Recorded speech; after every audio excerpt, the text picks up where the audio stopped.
Bem, eu felicito a todos pelas inscrições e presença aqui no Colóquio de Filosofia Antiga, do Núcleo de Filosofia Antiga.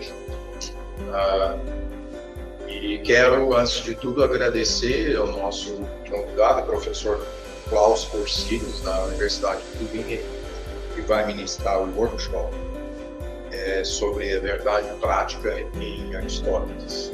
Agradeço também ao professor Eduardo Prof, que gentilmente sentiu o nosso convite. Ao professor Fernando, que foi colaborou com a organização, e o Ciro, que é nosso mestrando, também organizador do evento. Então, com muita satisfação que nós iniciamos esse curso e esperamos que ele seja o primeiro de muitas outras oportunidades. Eu passo a palavra ao professor Klaus, para que ele fique à vontade. Muito obrigado. Hi, I'm Klaus Corcilius, and I'm going to address you in English, and I hope that's okay. And eu falo um pouco de português, mas não me sinto confortável em falar sobre filosofia em português. Então, I'm going to address it in English. So, great that you're here. I'm very happy to be here. Thank you so much for having me and inviting me. I really appreciate it. And let's go. So, may I ask you a question? Are you familiar with Aristotle's Nicomachean Ethics? So who is not? Don't be ashamed. Everyone is familiar. Okay. All right. Very good. So I didn't know that, and that's great news for me. So you are at least a little familiar with the material. So what I'm going to do today is I'm going to talk about the conception of practical truth in Aristotle's ethics, and I'm going to restrict myself to the Nicomachean Ethics.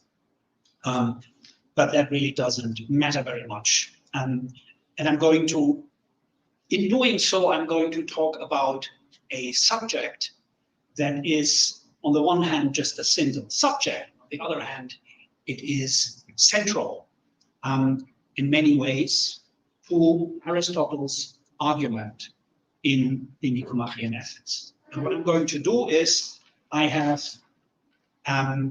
divided the material that I want to present to you in 4 different main sections, 1 section per day.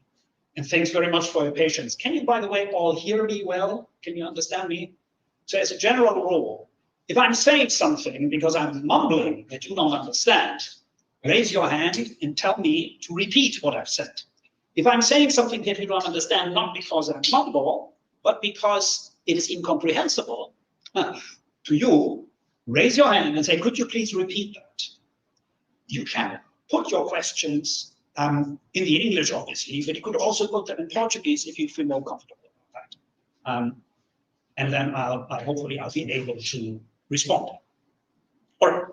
So I divided the material into 4 main sections, per day 1 section. Do you all have a handout? A handout has 2 parts. One is a program, and the other is the handout for today's session. Okay. So what I'm planning to do is I'm going to give you a workshop on the notion of practical truth. And I divided the material, as I said, into 4 main sections. The one is what we're going to do today, namely an introduction into the problem of practical truth, because practical truth is not easy to understand. And there's quite a bit of literature about it. And the reason for the literature with widely diverging opinions of what's happening there is something that we always find when we have little text. We have a great amount of literature because there's so much interpretive space to try to make sense of it. So today I'm going to introduce you to the problem, what I call the problem of practical truth in Aristotle. And day 2 and 3, I'm going to talk about what are the ingredients of Aristotle's conception of practical truth. I call them the elements of practical truth. They are basically 2, desire and reason. I'm going to go through them tomorrow. And the day after tomorrow, I'm going to finish the section on the elements of practical truth to then come up with a preliminary first account of what I think practical truth amounts to in Aristotle's philosophy of human affairs. You need a handout. If there's a handout, could you please pass it on to the new incoming student? And on day 4,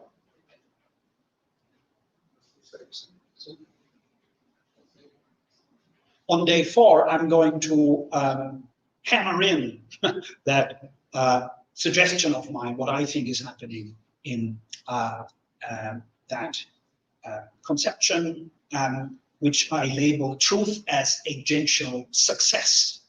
Okay, so basically what I'm going to argue for is that Aristotle has a conception of practical rationality that we need to understand in order to understand his conception of practical truth.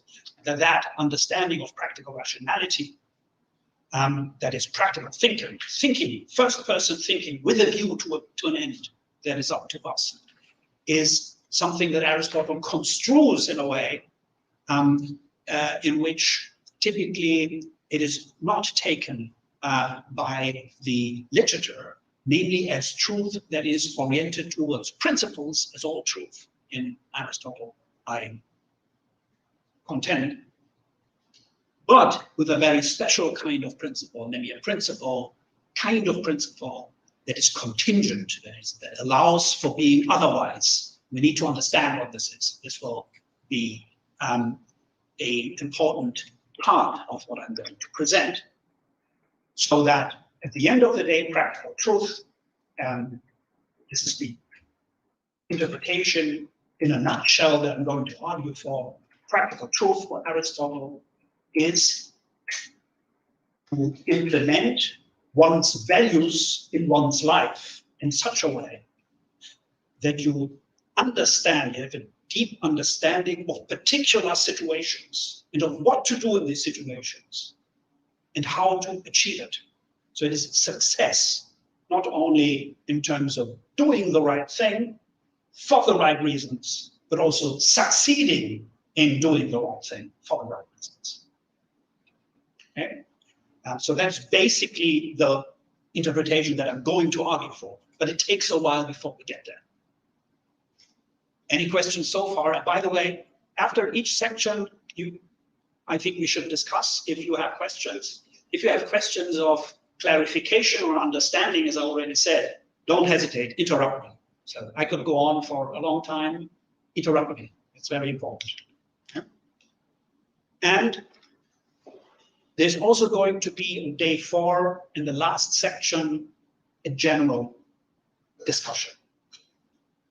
But please feel free to tell me what you think, both in terms of what Aristotle thinks and also in terms of philosophy, whether you think that this makes sense, which is after all why we're doing all this. And I'm interested in that because my work, my thinking on this subject is not finished. It's not. I'm still working on this. I have plans with this, and so I'm open for ideas. Okay. All right. Shall we go? Okay. So we start with a context.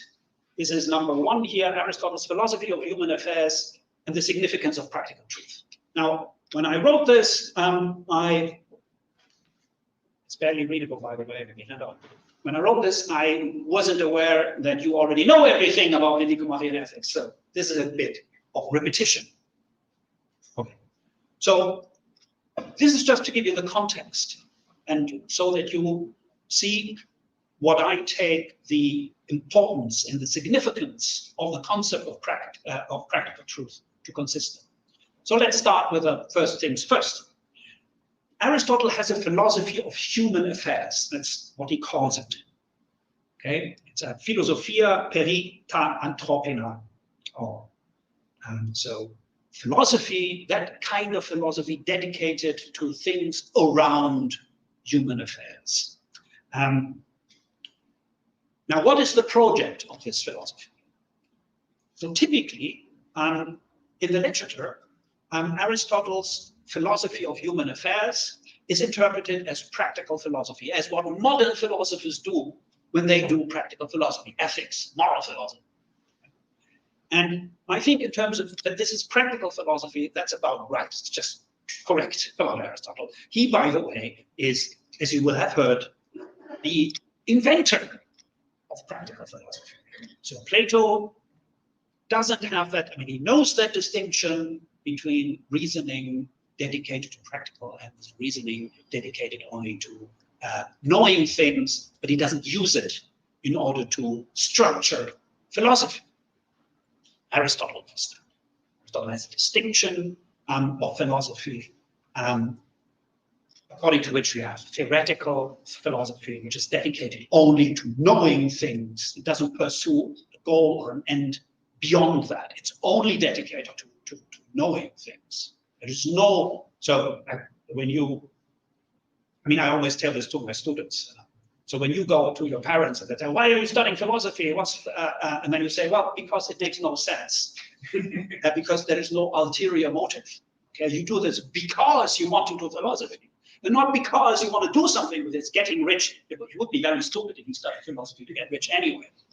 So that's not the point.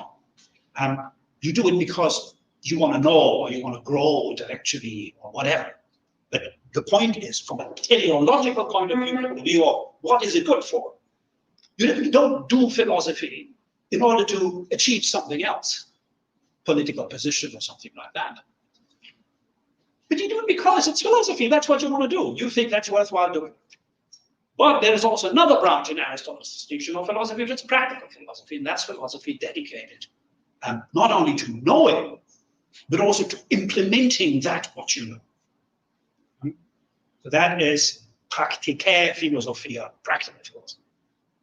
And there's also a poieticae philosophy, but this is really just knowing how to do things, how to produce things, right? As you do in the arts, for example.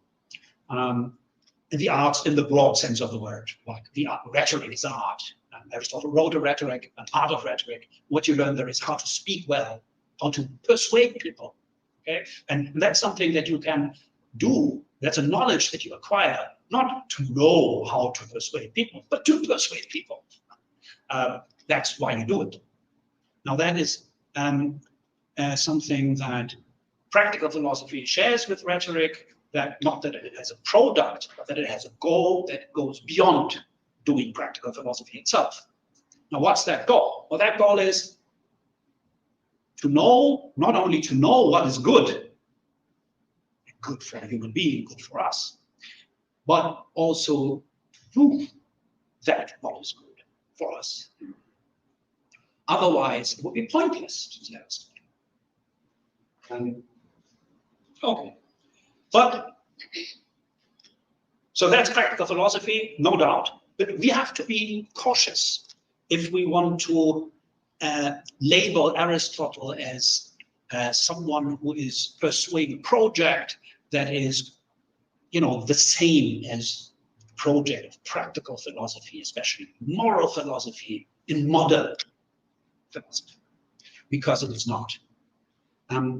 Aristotle focuses on things on which modern moral philosophy does not focus. Now I have here on the handout a quote. It is just, I took it from the Encyclopedia Britannica, and it's written by the famous philosopher that you, I think, maybe all know if you do animal rights or something like that, namely Peter Sinclair. And here's what he says in this article about what normative ethics is.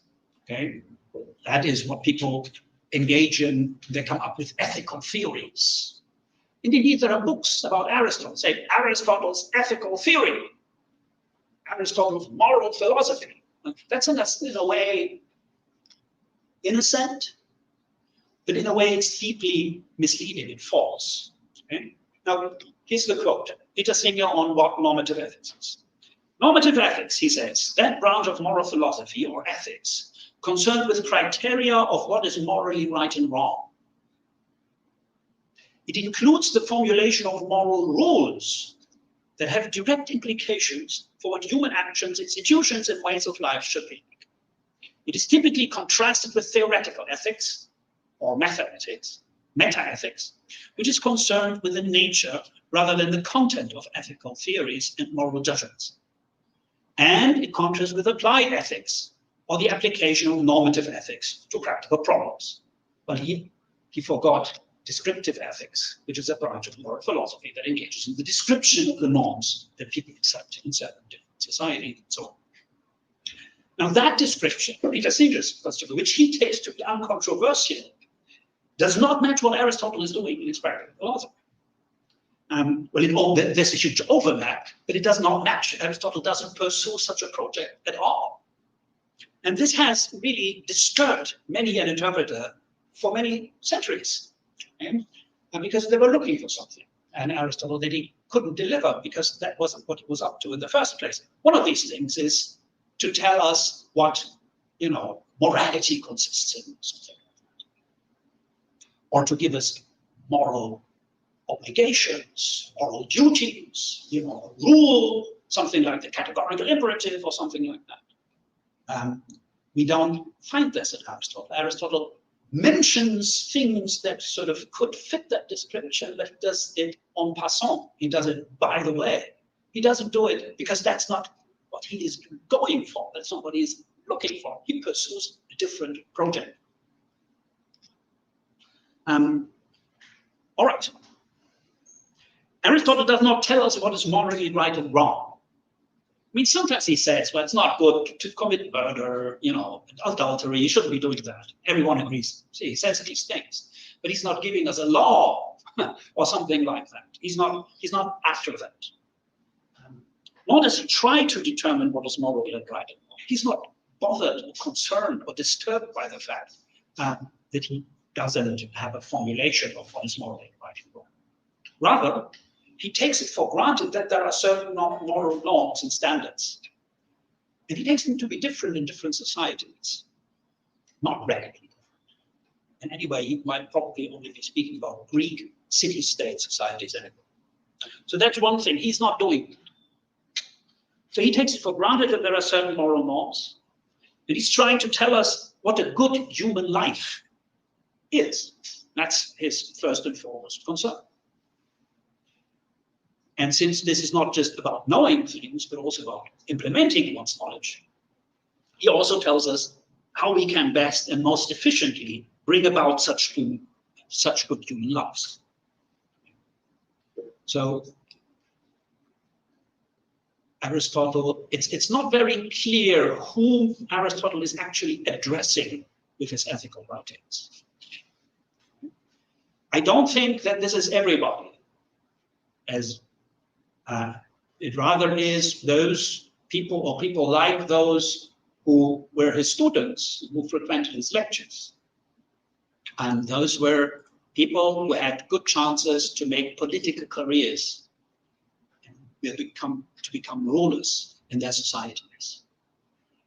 Okay, and so what we are finding here is often knowledge that you better have if you want to install institutions and laws in your political community, so as to make people having a good life. According to what Aristotle thinks about this is, and as you all know, this consists in leading a virtuous life. All right. So that is what he is focusing on. What's a good human life, and how do we make it the case that we live a good life, and also how to most efficiently do it, not only with respect to ourselves, but with respect to our communities. And those are our political communities, which is what Aristotle thinks that the philosophy of human affairs is politics. That's really the domain in which you, or each one of us, acts as a practical agent. We are social beings by nature. Also, unlike modern moral philosophy, the focus in Aristotle's philosophy of human affairs is not so much the interpersonal dimension of human behavior. Okay? Of course, he discusses what he calls justice, dikaiosyne, and he praises justice as somehow encompassing all other virtues. But justice is just one kind of virtue. And I would think that a great deal of what we find discussed under the heading of morality, modern moral philosophy, falls into the kind of justice of Aristotelian justice. So, and justice is essentially other person-oriented. And that is something that modern moral philosophy very much focuses on. Now, for Aristotle, this is just one thing. It's plus other. It's with relation to other people. But there's also all this set of virtues that are not other person-related, that are self-related. In Aristotle, thinks they're tremendously important. We have to talk about all of them. So the focus is okay. Aristotle almost nowhere refers to moral duties. He says sometimes, I mean, you can collect the passage where one ought not to do this. One should do that. Yes, you find this. Of course, Aristotle does not deny that there are moral norms. Aristotle himself does accept moral norms. But his moral philosophy, his practical philosophy is not about moral norms so much. Rather, it's about life, etc. So, and it has been very confusing to many interpreters in Aristotle throughout the centuries that he doesn't really talk about what people call moral action. That would be for Aristotle kind of saying the same thing twice over. There is no particular other person intrinsic sort of good related talk of morality in Aristotle, which is also why his practical philosophy and this conception of virtue is often mistaken to be about what we would call virtue. But that's not what it's about. I have to say more about this in a minute. Okay, so I said that Aristotle's project, Practical Philosophy of Human Affairs, tries to determine what the human good is and how to achieve this good through human action, political legislation. Now, the principle of Aristotle's philosophy of human affairs, which he is discussing in the beginning of his writings, in the Nicomachean Ethics and in his other ethical writings, is what he calls the human good. So he just goes by the good. So if you want to live a good life, then you need to know what is good for me so as to live a good life. And that is the highest and in some kind of way comprehensive goal of human actions. So you will remember the argument in the first book of the Nicomachean Ethics. Every human endeavor, conscious endeavor, action, production, and whatever is goal-directed. It serves the purpose of furthering some end or goal. And the question comes up, well, how do these goals relate? Well, it seems that, some goals are subordinate and superordinate to other goals. So you can actually line them up in hierarchies. There's a hierarchy of all goals. And then the question is, well, that's like, if you're familiar with the examples, if you are a saddler and you produce saddles so as to ride horses, then you do this for the art of horse riding. But the art of horse riding in itself is also subordinate to another kind of art, and that's the art of dedicated to being victorious in war. So that's actually subordinated to strategy as an art of how to win a war or a battle at least. And so on. And once we have these hierarchies of ends, we can ask, maybe is there perhaps hypothetically something like a highest goal? And Aristotle works on that assumption that we should go and see what follows if we accept that hypothesis, and says, well, it's unclear whether there is one or there are more than one, but let's run with that idea. And he calls it happiness, eudaimonia. Okay? So Aristotle identifies this human good in the first book of the Nicomachean Ethics with happiness. And why does he do so? Well, he has all sorts of reasons, which I'm going to rehearse here. But one is that everyone agrees that happiness is the best thing that you can possibly achieve. Why? Well, because there is no further goal for the sake of which you would try to be happy. You can do all sorts of things for all sorts of reasons, but it's just preposterous to try to be happy to do something else. I'm not trying to be happy in order to attract someone to me. No, because then I'm already happy. Okay, I don't need another person to be attracted and so on and so forth. So that's the idea. It puts a teleological endpoint to the question, why should I do this? It's a regress story. Okay, that's where we stop asking why. So it's an intrinsic good that we don't pursue under any circumstances for the sake of something else. All right, well, that's great.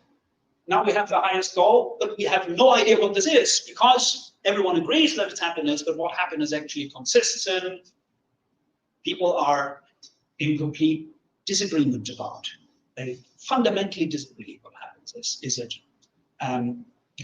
eating well, having as much sex as possible, or being a pop star or something like that? People disagree about that. And so Aristotle has to somehow get around trying to determine, putting, as it were, giving content to the merely formal idea of there being a highest goal of human action and endeavor, which is called eudaimonia, happiness. Okay, now this is what Aristotle does in the famous argument from the human function, so-called ergon argument. In Nicomachean Ethics 1.6, by the way, the chapter division that I'm using is not the one that the English editions and the English translations use, but I'm using the one of the Becker edition. Okay, so that might be confusing, but don't let yourself get confused by the way in which the Anglophone literature does that, because that's wrong. It's not scientific. All right. So the argument from human function basically is putting some content, vaguely enough, but it's giving some content to the question, what does happiness consist in? What does the human good consist in? And the argument, as you will recall, is an argument that answers that question not by specifying something that would be something that humans actually do, but by looking at what human beings do insofar as they are human beings, not insofar as they are animals. Okay, we all have kind of animal bodies and so on. We do things and share many things, interests and so on with other animals. But that's not what he's interested in. So his argument roughly is this: every living thing has some kind of function. That is, it has some kind of goal. That is the work that it does. Greek ergo. Okay, that's work. It's also even cognate with the English word work. Because in the very old days, people were saying vergo, okay, work. Doesn't matter. So that's the work that a thing does, and a living thing, only living things have goals in Aristotle. And other things that have goals have them because living things have goals. So we can ask the question, what is the work of the human being? And Aristotle starts this with a rhetorical question. Well, should it be that the human being has no such function? That would be weird, because artifacts have functions, you know, a knife cuts and a hammer hammers and so on and so forth.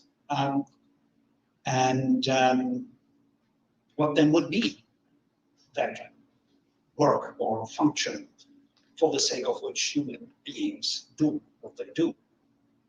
And Aristotle answers this question by way of a process of exclusion.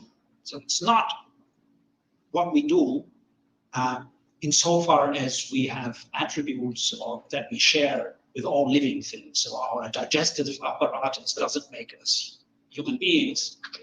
Digesting is not something that we do insofar as we are human beings, but that's something that we do insofar as we are alive in the first place. So that's not it. It's also not perception and desire, that sort of thing. Emotions. Why not? Well, because animals have emotions too, so that wouldn't be specific to us. And so then, at the end of the day, he implements his threefold distinction, parts of the soul, to the human being. So well, there's one thing that's left, and that's the exercise of what is specific to us, that we and only we as human beings have, and that's rationality. Okay, so what's then the work, the function of the human being? Well, that is exercising one's rationality. And since we're asking a question about the human good, we should not just accept any old kind of exercise of the human function, which is rationality, but the good exercise of the function, doing what humans do by human beings well. Now, what makes it the case that we're doing something well? Well, that is excellence. That is virtue. That is how Aristotle introduced the concept of virtue. Now, virtue is not the best possible translation for the Greek arete. It should be excellence, because on the Greek conception, a knife or a horse can have excellence. So that doesn't mean that there is no human excellence that we would call virtues. But that's not the point, how the argument works. The argument works via excellence. So it's by being excellent in doing what we do that we achieve our function well, or exercise our function well. So the first material characterization of the human good and therewith of human happiness is the exercise or the activity of human rationality in accordance with excellence. That's just the good exercise of human rationality. All right, well, that's great. Then Aristotle has all sorts of other things to say in the subsequent chapters that are designed towards getting clearer about what he just said, getting clearer about what eudaimonia is, and thank you so much. And so on. I'm not going to talk about this here. This will lead us astray, although it's very, very interesting, especially chapter 11 is very interesting because Aristotle is asking this question, when exactly do we call someone happy? It turns out this is a tremendously difficult question. And he goes out of his way to discuss it. So read this chapter, it's fun. He's even talking about, what happens after we are dead. So are you happy when you are rich and you have beautiful children, very many of them, okay? And you were, everything was great. You die, you had a beautiful life. But the day after, they all burn, and they're all dead, and so on. So, well, doesn't that stain your happiness? Doesn't this do to your happiness? So, does it reach you wherever you are? So he asks that kind of question. It's very funny. And the reason is obviously that it's very, very difficult to determine whether any particular person in any particular situation is happy, yes or no. But Aristotle is interested, he's obviously tremendously interested in maintaining the possibility that you can actually call a person happy. Were you raising your hand? Oh, no. Sorry. All right, so great. Happiness is the excellent exercise of human rationality. So now in chapter 13 of the first book, it turns out that rationality actually is twofold. There are two kinds of rationality.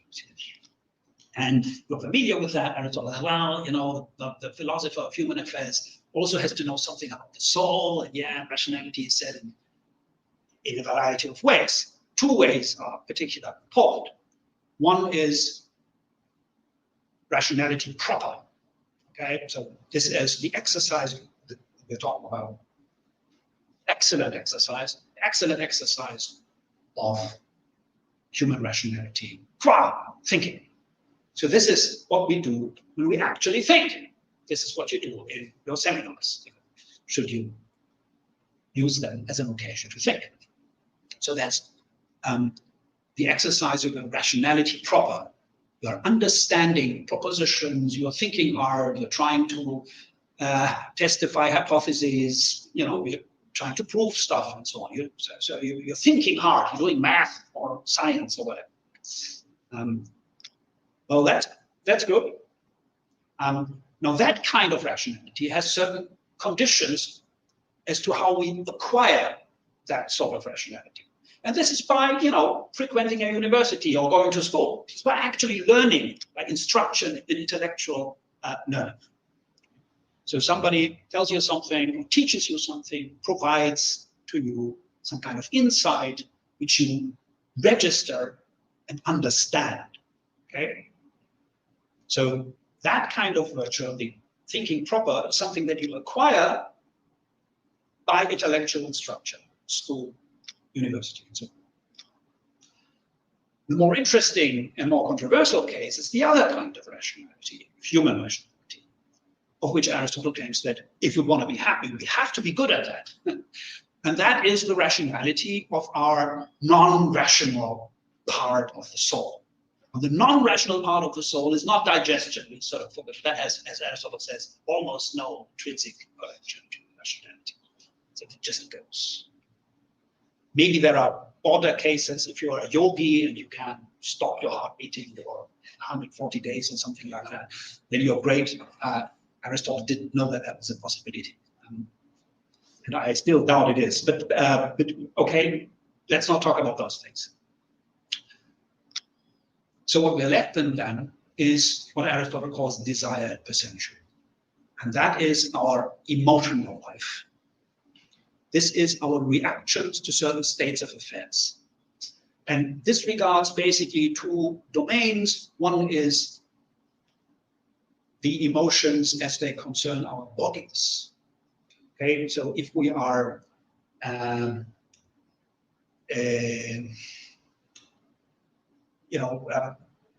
if we are taken away by our feelings in terms of hunger and thirst and sexual lust, okay, if we then this is a certain non-rational way of employing that sort of emotion or that sort of feeling, that would not be an accident or in any way rational use of those, or exercise of those capacities. Here Aristotle as well, self-restraint, moderation, that is what makes that sort of thing rational. So there's a rational way in which you can relate to hunger and thirst and sex, namely in a way that is moderate.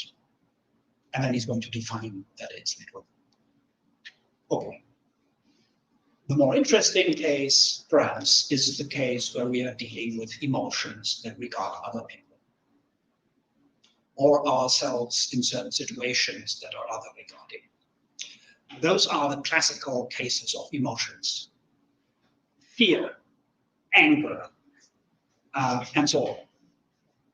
Okay, so these are such that they just happen to us, and they are obviously such that they affect our bodies. So if I take you seriously and you tell me, Klaus, you are an idiot, then I will be offended. And when I'm offended, my blood will boil. I will, my complexion will turn red, and my heartbeat will increase. So it manifests bodily manifestations of something that just happens by way of you telling me something. Okay, now how's that possible? Well, that's the nature of these emotions, that they are reactive attitudes towards certain states of affairs. Okay, in this case, it's my relation to you. Okay, I take you seriously. I do not disregard you. I take you seriously, and therefore, only therefore, you can offend me in the first place. You can offend me because I'm expecting you to behave accordingly. I respect you, so I expect you to respect me, but you don't do that, and so on. Now that's an interesting kind of reactive attitudes, as Frederick Strauss called them, because they are physical, among other things, heavy physical reactions towards the awareness of states of affairs.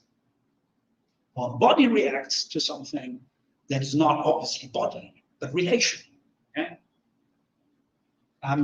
Now those things Aristotle is most interested in. Here we have to look to see how it's possible to behave rationally. Not in the sense of rationality proper, of thinking proper, but in the sense of acting in accordance with reason, in accordance with rationality. Okay? And what are the conditions of acquiring such states, namely rational states, in relation to our emotions? Well, we do not become courageous or whatever else by reading books about virtue. Aristotle says this is very unlikely to happen. We become courageous by learning by doing. We become courageous early on, even before we can understand what we are doing, by being exposed to situations in which we undergo these emotions. And then we have to be directed towards undergoing them in such a way that we are having the right feelings about things. So if I have a certain virtuous or an excellent disposition with respect to my proneness to become angry, you will offend me, but I will not try to kill you. Because I am experiencing this emotion in a rational way, that is in a moderate way, in a way that is in accordance with what rationality requires. And it would be non-rational if I just gave in to that emotion. But Aristotle is not a Christian. He does think that it is a good thing that I experience anger. Okay. Yes? Yeah, you start with this very formal picture of happiness, of lemon that has no content. Mm-hmm. Then you start filling in with virtue. But at the start, even that picture of virtue is just a structure, is just whatever it is that is the best. Yes, that's exactly even more than I said in my because I'm already speaking about virtues. That's not what Aristotle is doing. Yes. Um, And then my question is that step from the structural formal picture of what virtue is, of human virtue, human excellences, and the step from that to say courage or any other completely filled out yes. virtue, is courage implied by the what virtue structure is and the human emotional kind of thing, or is it just there's the structure and then something can change that is? Yes. Well, that's a super advanced question. What do you think? I don't think it's implied. Exactly, I agree with you. You need to know the particular things in order to understand what courage and so on is. And they are not implied. Rather, you need to know the empirical facts about them, even to understand what they are. Aristotle doesn't deduce particular virtues from the general concept of virtue. He's not a Platonist, and not even Plato does that. Kant. Yeah, but even there, it's. I mean, yeah, and also, it depends on whether you want to talk about Kantian virtues, about Kantian morality, because Kant kind of dispenses with the idea of virtues in a way, though he does discuss them quite a bit in his Apology. He said, well, basically, you only need to know the categorical imperative, and then you're good. I would like to explore it a little longer. So, he said that you cannot deduce the concept of courage from the structure of virtue. So, to know what is attitude that can be named as courageous, you have to have gave the situation that you can infer that. So every time that I say that something is excellent in regard of courage, I am saying that because I can understand that I could lead my emotional to some kind of appropriate reaction to a specific situation. Yes, I think yes, but it's not something that you do. It's something that you have to learn in a behavioral way. Okay, so it's like a therapy, only that it is not a therapy is there to remove some sort of disformed state. But here you are acquiring a certain moral disposition, namely to act thus and so, for example, in situations of fear or of anger, by undergoing these situations. And then your parents typically will say, well, that's good, well done, or bad. So it's by praise and blame that you are, as it were, attuned to them. And this is also the metaphor Aristotle uses, but also Plato famously. So what is the job of the primary education? That is the pre-rational education of the guardians in the Republic. Well, that is to make the body the best possible instrument of rationality. They should be in attunement with, they should be sort of tuned according to what rationality requires. And that's a picture that Aristotle agrees with. It's not by having an intellectual insight into how I should behave.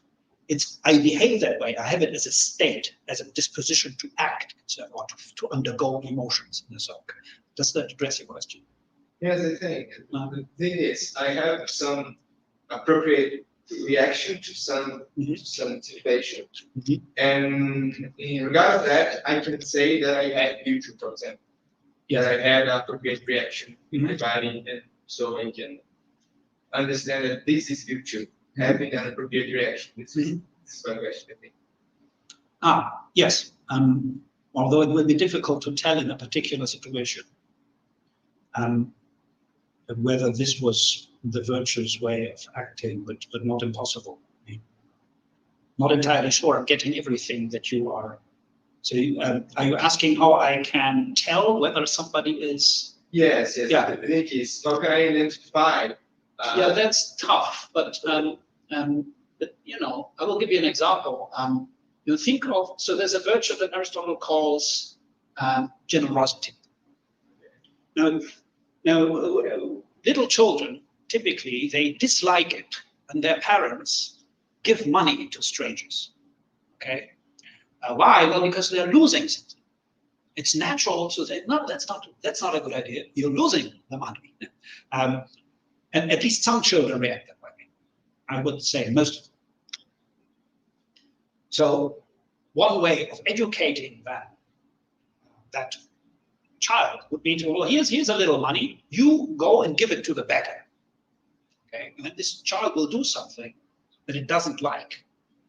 It has to do it because the parents tell them to do it. And by so doing, without understanding why it's good, they acquire the habit of giving money in a moderate, giving money away, that kind of way. And later on, when they have a developed rationality, they will understand that it's actually rational to do that if you have enough money. Unless you follow a crazy doctrine about greed is great or something, which I don't. Okay, so parents will know their children, and they will be able to tell. But I really think that it's very hard to determine in any particular case why somebody did something, and whether this was for virtuous motives. But there are situations, for example, in war situations where people sort of risk and lose sometimes their lives, where, you know, people feel like, well, actually, yes, this guy did something unusual, did something great, sacrifice, that sort of thing. Whether that's great or not is a different question, but that would be an example where other people think they know that this person actually acted virtuously. But really, you never know, I think, because it requires you to know what's going on in the minds of other people. Because an important part of virtuous behavior is that you do it for the right motives. I can seem to be courageous in battle because I'm forced to behave that way. Right. Okay, so let's go back to these emotions. So Aristotle thinks that these, let's call them emotions, of the desiderative part of the soul, as he says, they are not capable of thinking for themselves, but they can be shaped and educated in such a way that they undergo their emotions in a way that is to be called rational. Why? Well, because it accords with the rationality. It is just as an instrument in Plato attuned to the right play. Aristotle himself uses the matter too. So think of your body, of your emotions, as an instrument, okay, like a guitar or something. And then it's tuned in such a way that it will always exhibit reactions that are such that you can maximize rationality in a particular situation that is morally salient, like salient for that sort of thing, for rationality, as for example, situation of anger. Okay. So in both ways, rationality is said. And accordingly, there are two kinds of virtues. Virtue was, or excellence was, human excellence, the exercise of rationality done well. Now, since rationality proper and the rationality of our emotions have different conditions of acquisitions, we have two separate sets of rationality, of virtues. One is instruction, and Aristotle doesn't really talk very much about them, with the exception of Book 6 of the Nicomachean Ethics. And the other is what he's mostly concerned with. Well, that's the shaping of the behavior of our reactive attitudes, of our emotions. Okay, and basically the main argument of the Nicomachean ethics as well as the Eudemian ethics is to define, go to a series of definitions of the so-called moral virtues. Those are those of the emotions. Then you have a treatment of the intellectual virtues, plus an account of how they relate one to the other. So the account of the intellectual virtues plus the account of how intellectual and moral virtues relate, you find in book 6 of the Nicomachean Ethics. So that is basically the plan of the main bulk of Aristotle's ethical writings. Now, after that, you get a treatment of suboptimal character states. So bestiality, lack of self-control, acratic behavior. And then you have a treatment, very long, actually the longest, on what people call friendship, which I really tend to think of as Aristotle's social theory. But it's more than that, but it's also that. And then he returns to the main topic, namely happiness, after a treatment of pleasure. Towards the end of the Nicomachean Ethics, and then he goes, so he transitions to politics.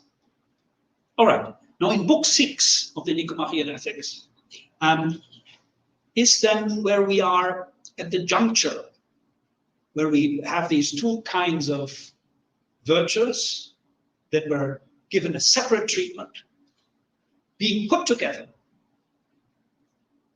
Okay, that's what's happening in book 6 of the Nicomachean Ethics. And it is here that Aristotle introduces this notion of practical truth.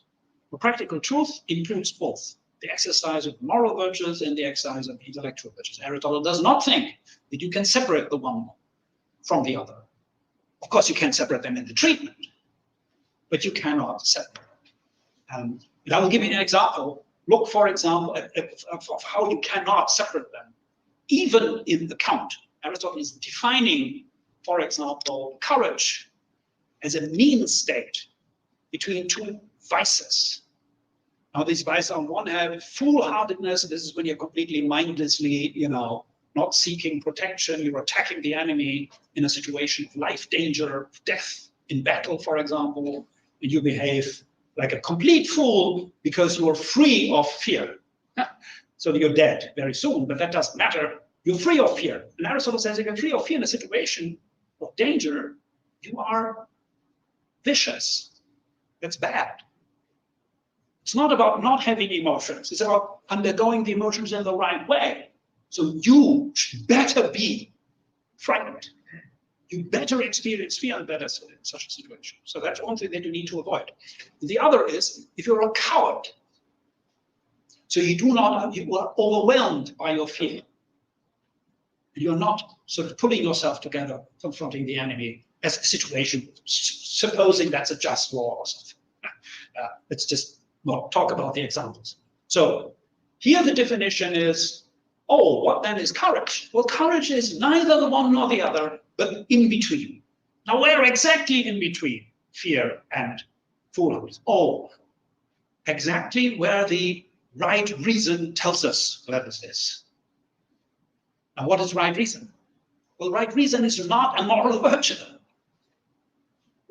Right reason is the information about what is the right amount of experience of fear in such a situation in that particular case. So this is so even in the definition of virtues, of the moral virtues, Aristotle always contains a reference to right reason. That's the orthos logos.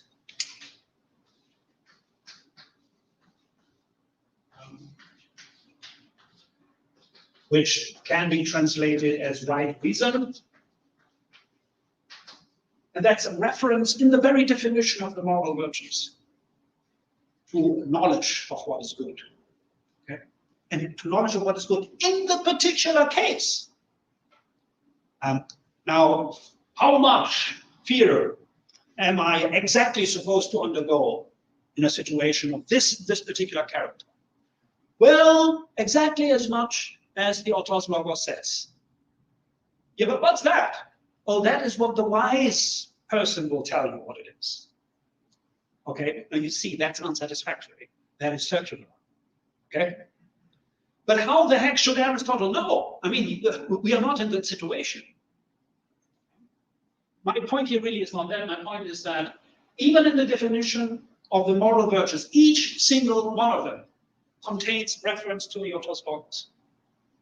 So not even in the definition of the moral virtues can you dispense with reference to something intellectual. We are supposed to act as persons, as full-fledged persons. And persons are psychophysical composites. We are a soul in a body. And we are intellects. We are endowed with the capacity to think intellectually. If we act as wholeheartedly as persons, as unified moral persons, then we'll be acting from one piece. There's not a subsystem of us that is emotional and that is separate from our intellectual system. Of course, they can come apart as they do in vicious agents or in democratic agents who have no self-control or only a little amount of self-control. But the point of the ethical argument really is, argument is, if you want to live a happy life, you better be a full-fledged person, a unified person, just like a square. So, and that means that empirically, even though moral and intellectual virtues are given a separate treatment because their conditions of acquisition are different and their exercises are different, the point of them is that you should exercise them together. All right. Well, that was the first little section. Do you have a problem? Questions so far? You don't have to have questions, but I'd be happy to. How do emotions relate to intellectual virtues? Yeah. Well, one way of answering the question that would be fairly general and hence not very informative is to say, well, in the good case, in the case of a virtuous person, the emotions would be completely in line with what rationality requires. We don't know whether it is in a particular situation, and we'll have to determine that. That is how they relate. But the point is that they can come apart. In Nicomachean Ethics 113, Aristotle says, well, it's not always the case, for example, that the body does what we want the body to do. You know, in some instances, I want to move like this, but I move like that. And this goes a fortiori for our emotions. So emotions, Aristotle is clear that emotions are tremendously important as a constituent of our lives. And our lives consist to some very large extent in perceiving things and in somehow evaluating what we perceive by way of undergoing emotional attitudes. Or engaging in emotional attitudes, undergoing emotional episodes. So rationality should be in command of our emotions, Aristotle says, but that is difficult because we cannot just say, well, pull yourself together. That's not how it works. We should make sure that we get a good primary moral education so that we develop a behavior such that we can determine what is rational in each particular situation. We're not taken away by them. We don't lose control. And do what rationality requires. Rationality cannot exert any force on emotions, only has the force of the argument as it were. And that's not enough. Right? Therefore, we need to acquire our moral virtues. That is, we need to shape our emotions in a rational way, even before we understand why it's good, because we are plastic and malleable when we're very young. So we cannot help but undergo emotions. It holds for all of us and also for all animals.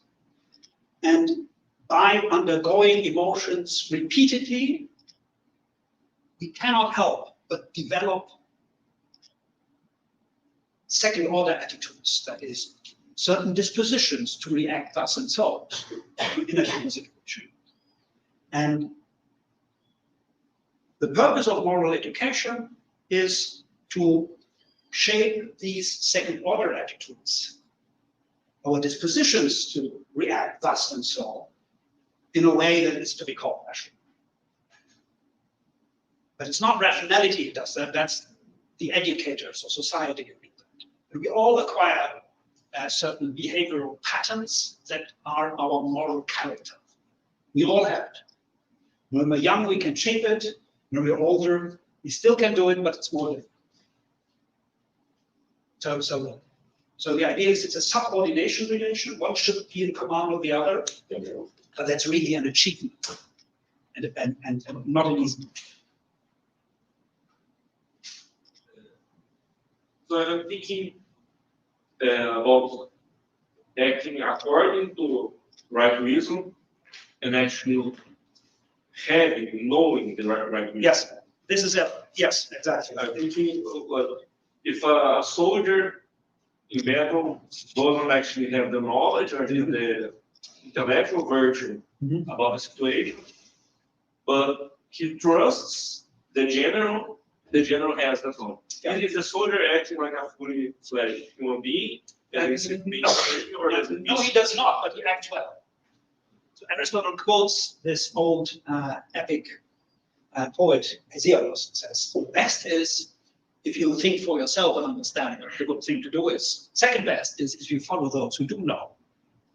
But if you neither know nor follow those who do know, you're absolutely useless. I think that's probably right, no? Unfortunately. So yes, so such a guy, I mean, has trust into some authority. Okay, that's the general in that case, the officer. And Aristotle thinks that that's better than, acting cowardly in that situation or doing something wrong. But it would still be better if he actually knew exactly why. Now, that's one thing. The other thing is you can know why it's good and be not very good at expressing this. So I think that Aristotle could grant it. So I think I'm speculating. Okay. I don't know if I am going too far about the right reason. Let me speak about the excellent character of the beginning, controlled character, and theoretic character. Could we see that all of them have the right reason? And, I mean, I'm sure the vicious one doesn't have. Could we see that all of them have the same? I don't know if that's too confusing, but No, it's not confusing. It's a very good question. if they all have, and if so, how is that excellent have the same? Yeah. Yeah, I mean, that's a very difficult question because it touches on the Socratic idea that if you actually know what is good, you must act on that knowledge. For if you don't, you didn't really know it in the first place. And Aristotle does not accept that. He sympathizes with it, and all of this is controversial, as you, I think, know. But I don't believe that he is buying into that thesis. So, and that means that the answer is, well, in a way, yes, they all have the same right reason. So, now the examples are always so stupid. but I'll use them nevertheless. So you have the aquatic agent, and the aquatic agent is a smoker. Okay, people think of smoking as very bad in the States. Supposed to very bad. Okay. So that is a person who has been consulting with his doctor, and his doctor told him, well, you better not smoke, it'll kill you. Okay, I shall not smoke. So he has the good decision. He knows the right thing. This will kill me. I shall not do it. Okay. Now, if he is aquatic of the sudden kind, then he will just take the cigarette without thinking.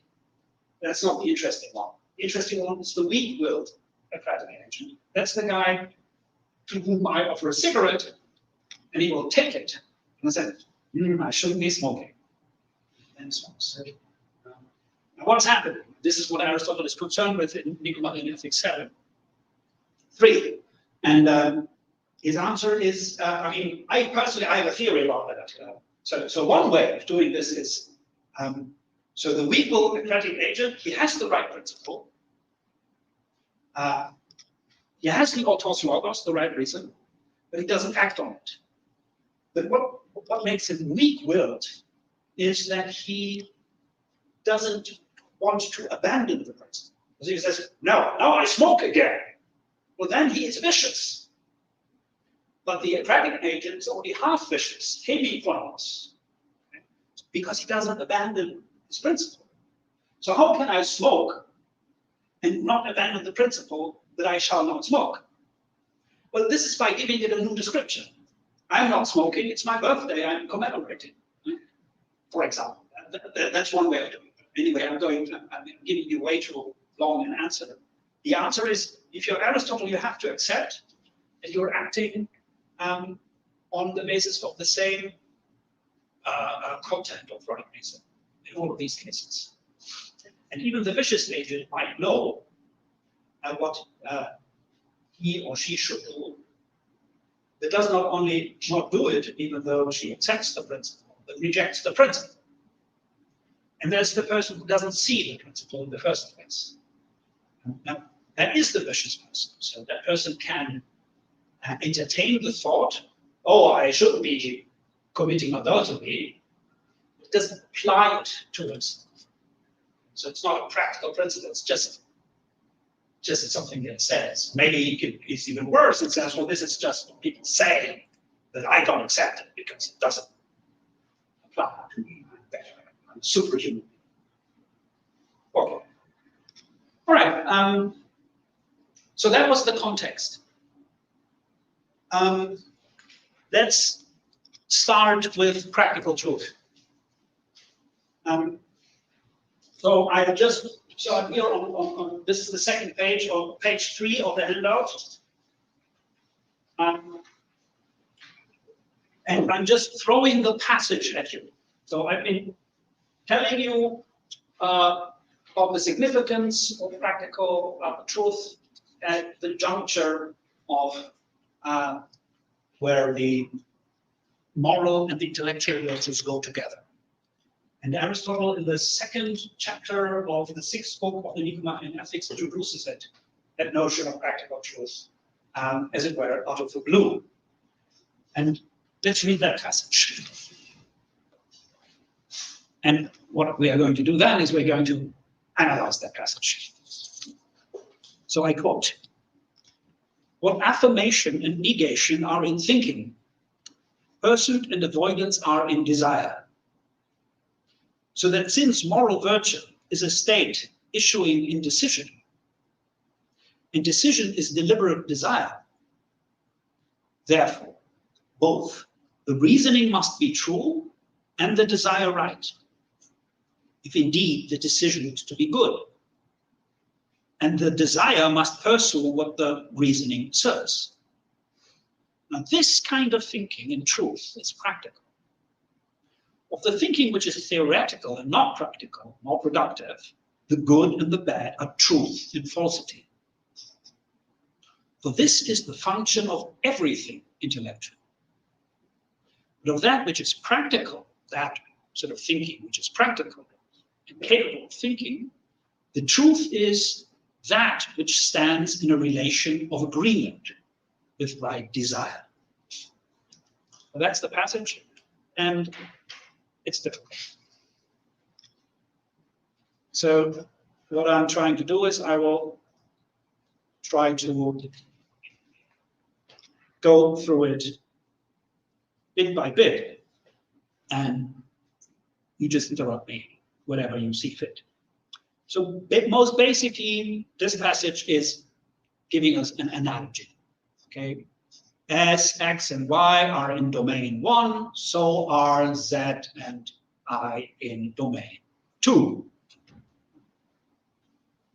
So Aristotle describes a distinctive practical way of being true. He does so by applying his correspondence conception of theoretical, propositional, or as it is called, predicative truth to the practical domain. Okay, so Aristotle is aware that talk of truth is not trivial in the case of an application to human behavior, which is why he says this, that actually there is also something like a practical truth. Now, what is this conception of predicative truth? Well, that's Aristotle's account of the truth of a proposition or a thought or an utterance or a speech. Now, what is that account? Well, that's the very famous correspondence account of truth. And basically, this is just if I have a thought, that P, that thought is true if and only if P. Right? Now, that's not the way that Aristotle puts it, because he puts it in terms of separation and combination. And this has to do with his idea of what a proposition is. It's for him the combination of a subject with a predicate. So S is P, okay? Subject is a predicate. And the predicate is predicated of the subject. So he thinks of that as a combination, synthesis, as he calls it. Now he thinks of that is in the case of affirmation, when I say that something is the case. Where in the positive case, I predicate something of something by saying S is P. I combine S with P. It's a synthesis of S with P. Now, the way that Aristotle thinks about negation, however, is not a synthesis, even though it is in a certain kind of way, but he talks of it in terms of separation. So what we separate here is the predicate from the subject, as is not P. And the not is doing a separation job. Okay? So that's his account of what most fundamentally and basically a proposition is, or a speech is, or a thought is. Not every kind of thought. Let's not go there. Let's not go. So there's also non-propositional thought in Aristotle. That's not relevant. For his notion of a practical truth, he is employing his predicative conception. So S is P. That's a combination. S is not P is a separation. And whenever S is P, and S is combined with P, and in reality, as is actually P, then the proposition as is P is true. That's Aristotle's account of it. And also in the case of separation, the proposition as is not P is true whenever, in reality, it is not the case that S is P. Also it has separated. So it's combination separation, and Aristotle thinks that this is the mark of predication. That's his analysis. Now, there are many problems with this and many questions that we, maybe we hear later more about that, but I shall not problematize those questions here, because Aristotle is using this as the clear case so that we might understand something else, namely practical truth. practical truth, the elements are different, and here constitute that relation, correspondence relation. So S is P if and only if S is P. Okay, so this combination corresponds to that. This is what it's called, correspondence theory. There are some doubts in the literature whether Aristotle really, blah, blah, blah. Doesn't matter. You just run with it. And here you have a corresponding separation, namely, if and only if S is not P, well then the proposition that S is true. Because it corresponds to reality. And I have here a quote on page 3 of Metaphysics Gamma 4, where Aristotle introduces his famous conception of truth as correspondence of combinations. All right. I shall not go into this here. We can talk about it, but really, that's not the point. The point is Aristotle takes this to be the clear case to apply it to a new domain, to a different domain, which is the domain of the practical. So in the case of practical truth, it is not thought and reality that are supposed to correspond to each other, but rather the analogous pair, desire and reason. So what affirmation and negation are in thinking, he says. Pursuit and avoidance are in desire. Okay? So that's how it starts. And desire and reasoning are the two items that together constitute decision.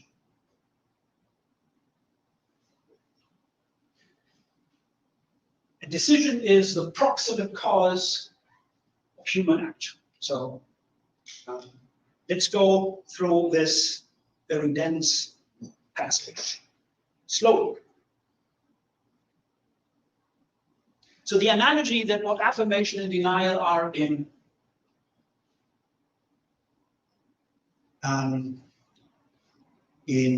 thought, pursuit and avoidance are in desire. That is an analogy that goes back to Aristotle's De Anima, his work on the soul, where he actually defines desire as by way of an analogy. And where he says that to desire something is not only to perceive something, but to perceive something in such a way that it strikes us as good or bad. And when it's good, we feel pleasure about it. And if it's bad, we are pained by that sensation. And whenever we experience pain and pleasure of the perceptual kind, we thereby, eo ipso, desire or loathe the corresponding object. That is, take a rabbit, and a rabbit is hungry and sees a carrot. Now that rabbit, on seeing the carrot, will see the carrot, and since the rabbit is hungry, it will excite that perception would be pleasant to it. Why? Well, because the carrot is good for the rabbit, because the rabbit has an empty stomach. So the sense of good, bad is biological. It's good for survival value. It's not good because it's ethically good to have a carrot. This is only what Aristotelian interpreters could conjure up. Really, the De Anima is about the explanation of animal behavior and also human behavior, but really it is quite generally about desire. For example, the rabbit. So desire is something that is like an evaluation of a perception. So we talk about perception desire. So a rabbit has the perception of a carrot. That is like saying something, carrot. Now, if the carrot is good because the rabbit is hungry, then the perception of the carrot will be pleasant. So the carrot is good, that corresponds to, in the analogy, to the carrot the perception of the carrot being pleasant to the rabbit.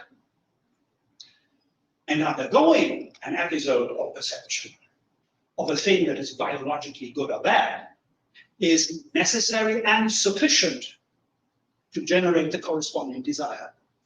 The rabbit will run from it, will go fetch it and ingest it, eat it.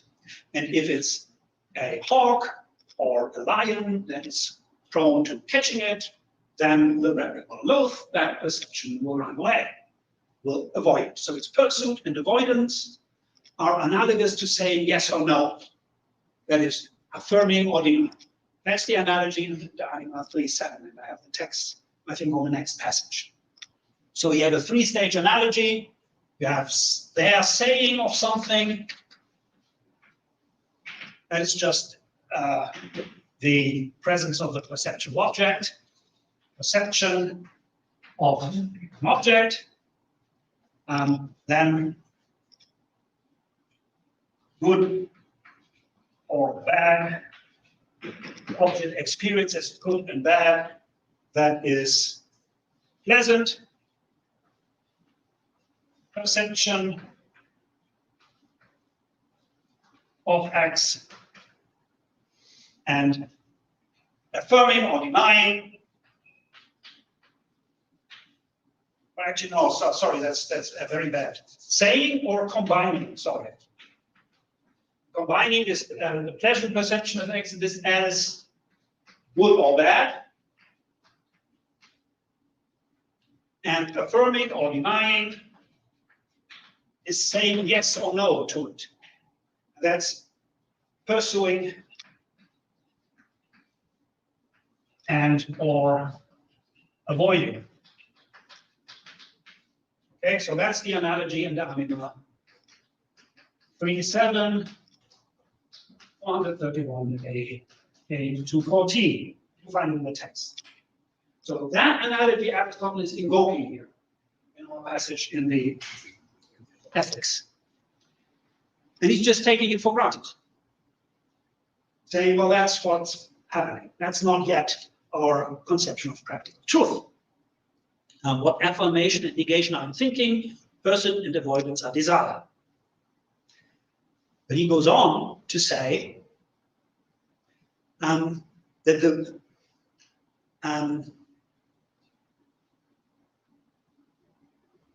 what affirmation and negation are in thinking, person and avoidance are in desire. So that since, now he's introducing all the notions that he has defined previously. Moral virtue is a state issuing in decision.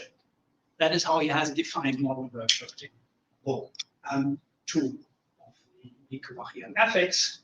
Virtue, moral virtue, is that state of our emotions that we are in, such that we are capable of acting rationally. That requires us to take decisions, and it requires us to take the right decisions. That is the rational ones in a given situation. A decision is a deliberate desire.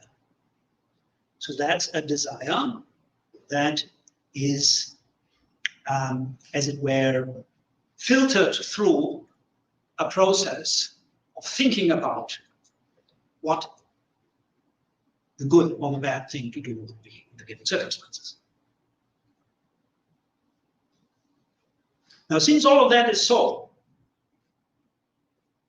and we are talking about virtue here and about how moral and intellectual virtue go together, the reasoning must be true. The reasoning is the reasoning of the deliberation. And the desire must be right. So we talked about the best possible conditions of human action. Human action is issuing from decisions.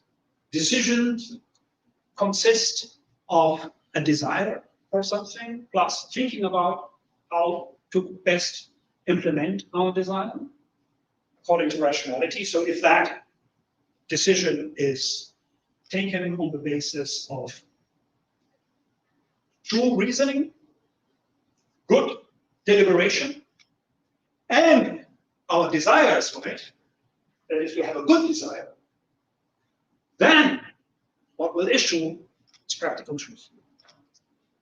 That's the basic idea. And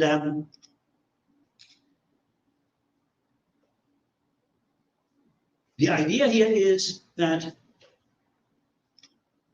these are not two disconnected elements, but the true reasoning, that is our deliberation, our intellectual first-person thinking about how to implement our desire, it's not only true, but it says, it affirms the very same thing that our right desire pursues. So they agree. This is the agreement. This is why Aristotle is talking about truth in the first place, because he says that it is agreement on the same thing. In the Greek, he says homologos eschousa. So they are in a stage such that they are corresponding to each other. They agree with each other. Homologein is to be in harmonious, as it were, agreement. So the point of this here is to say that there is something that right desire and true deliberation agree on. They agree on the same thing. That's what the passage says. Now, I'm not claiming that we understand any of this. I'm just trying to explain to you what the passage says. Okay, so he says, well, you know, there is practical truth because there's some kind of agreement. That's not the agreement between thought and reality, but the agreement in me between what I think I should do and my motives for doing it, such that what I think I should do as a result of my practical deliberation is true, and what I desire to do is right. Well, we have no idea what this means. Okay? But that's the end. That's why they agree. They agree on the same thing. So my true deliberation, the result of my true deliberation, is not only true, it agrees on the very same thing with my motivational disposition, with my desire. That's the end. So I have a little table here on the handout where I spell this out. So you have the two sides of the analogy. On the one hand, you have theoretical truth, on the other, you have practical truth. And you're only spelling out what the passage says without sort of interpreting it.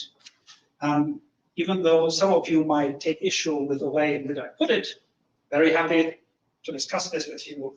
So in reality, you say S is P.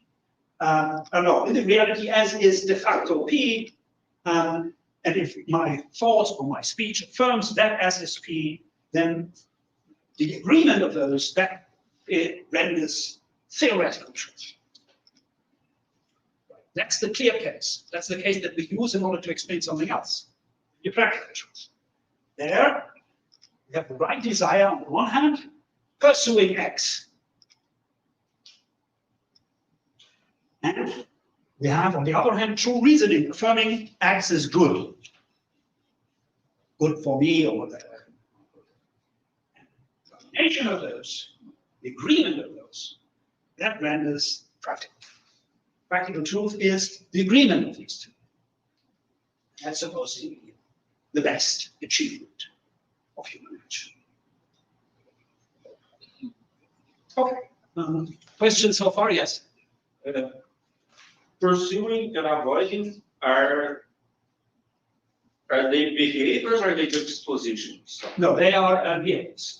Disposition to pursue something or to avoid something that is constitutive of a moral character.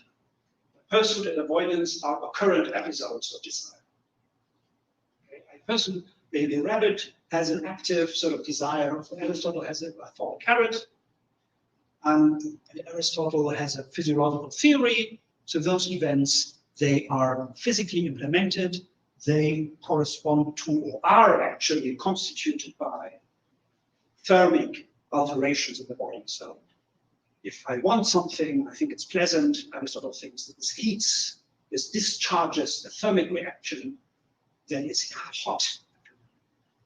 But- Tendency and pursuit. The other But there's no action here. sorry. But truth is not the action, not an action. It's No, a desire is not equivalent to action, but without desire, no action. So you still, we're not talking about action. Right.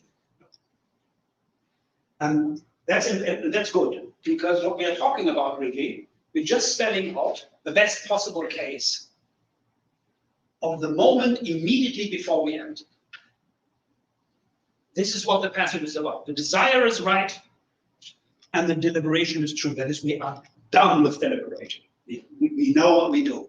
That's the moment to act, but that's not as it were the action. It's immediately before we act. But we've done what is up to us as it were in order to figure out what to do. And in the next moment, you're going to act. So this really is spelling out the ingredients of decision in the best possible case.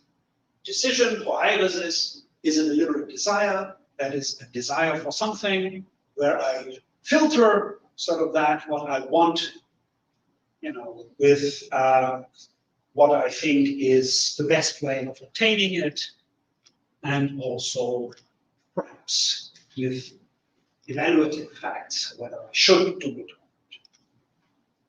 We will talk about deliberation quite a bit tomorrow, because for now we only know that we have these ingredients. We have right desire and true deliberation. And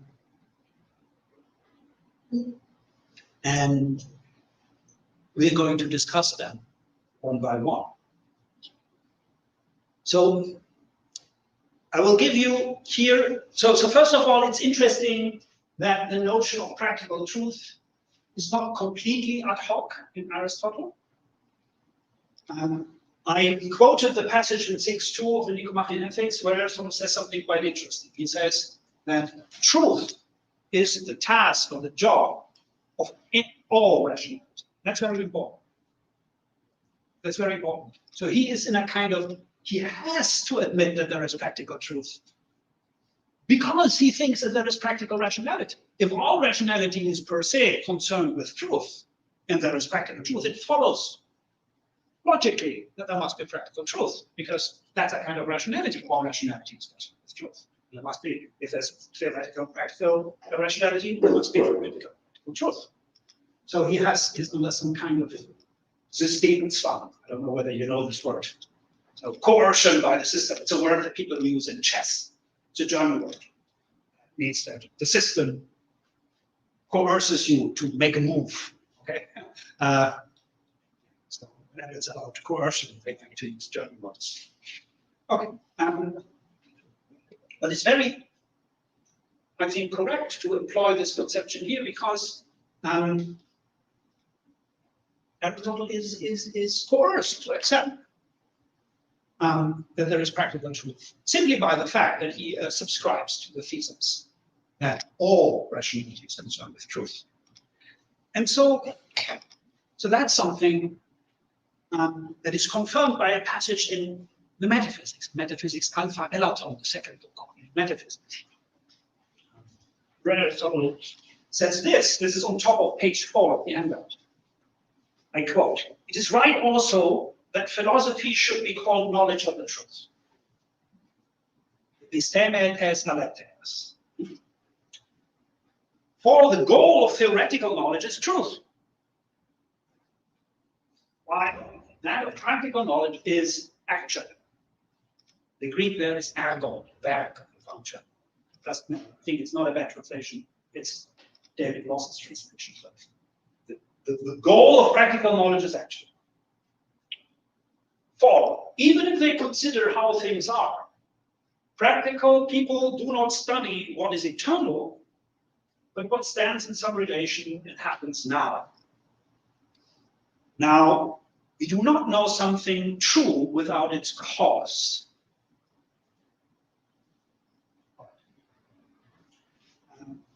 So here we have the very same distinction between two kinds of truth, distributed over theoretical and practical.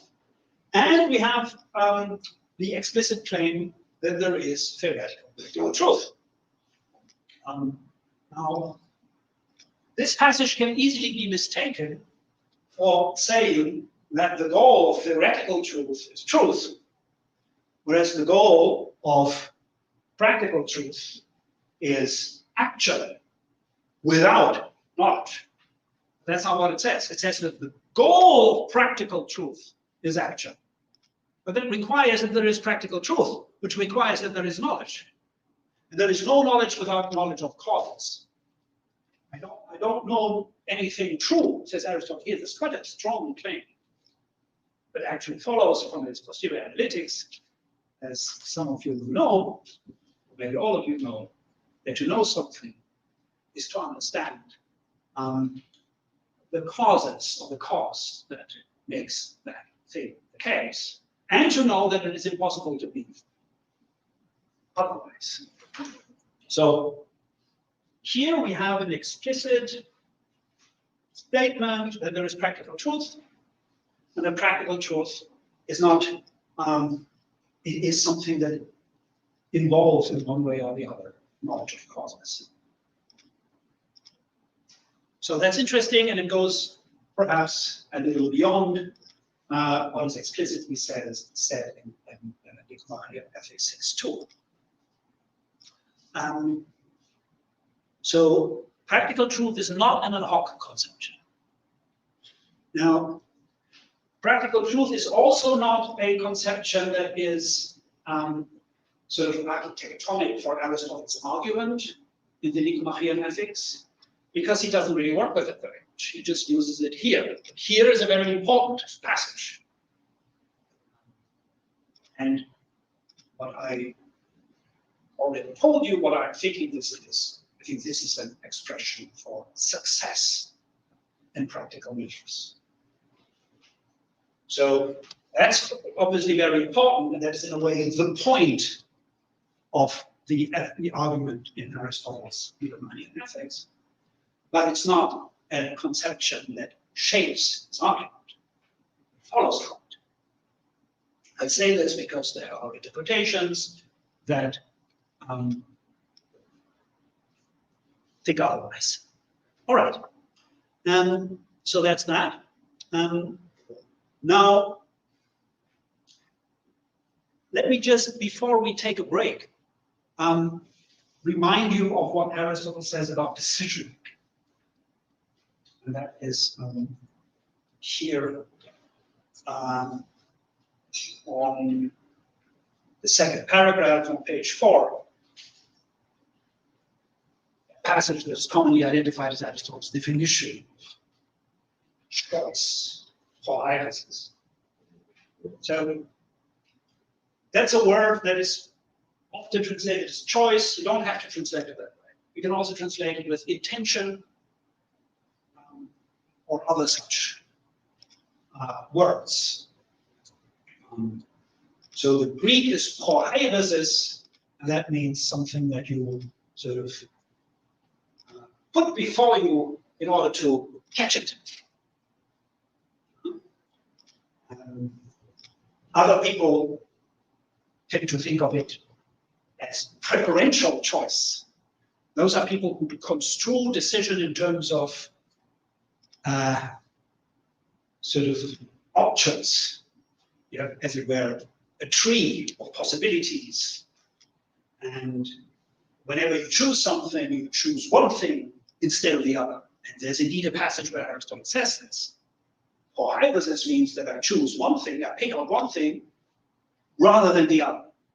Well, that's kind of right, but the question is it necessarily the case that you always have to be choosing among two options? And I think clearly not. That's an exceedingly abstract conception of decision, if you ask me. And so I prefer to go with something like choice. I like intention, but it doesn't work in that instance. Okay, so that's the passage. The same thing is deliberated upon and is chosen. So we are talking about the same object. I choose what I deliberated about. is I choose what my deliberation is, my practical thinking about how to implement my goal, how to achieve my goal, and we'll talk about it quite a bit tomorrow. But once I'm done with that, then that very thing my deliberation issues in, that is the object of my choice. Not every deliberation issues in choice. Whenever it issues in choice, because sometimes I just cannot make up my mind. Or sometimes I say, oh no, I want to be a pop star, but really that's so hard for me because I'm too old or too ugly or whatever. I resist. I shall not be able to. And so I abort the action. Okay, so no choice will be taken, or a negative choice. But when I am engaging in a choice, then, Aristotle says here, the object of my choice is the very thing with which my deliberation ended. So the same thing is deliberated upon and is chosen, except that the object of choice is already determined, since it is that which has been decided upon as a result of deliberation. That is the object of choice. So deliberation is the narrowing down of options, of things to do. It's determining particular courses of action as being the most conducive towards the realization of the goal. For everyone, ceases to inquire how he is to act when he has brought the moving principle back to himself and to the ruling part of himself. For this is what it chooses.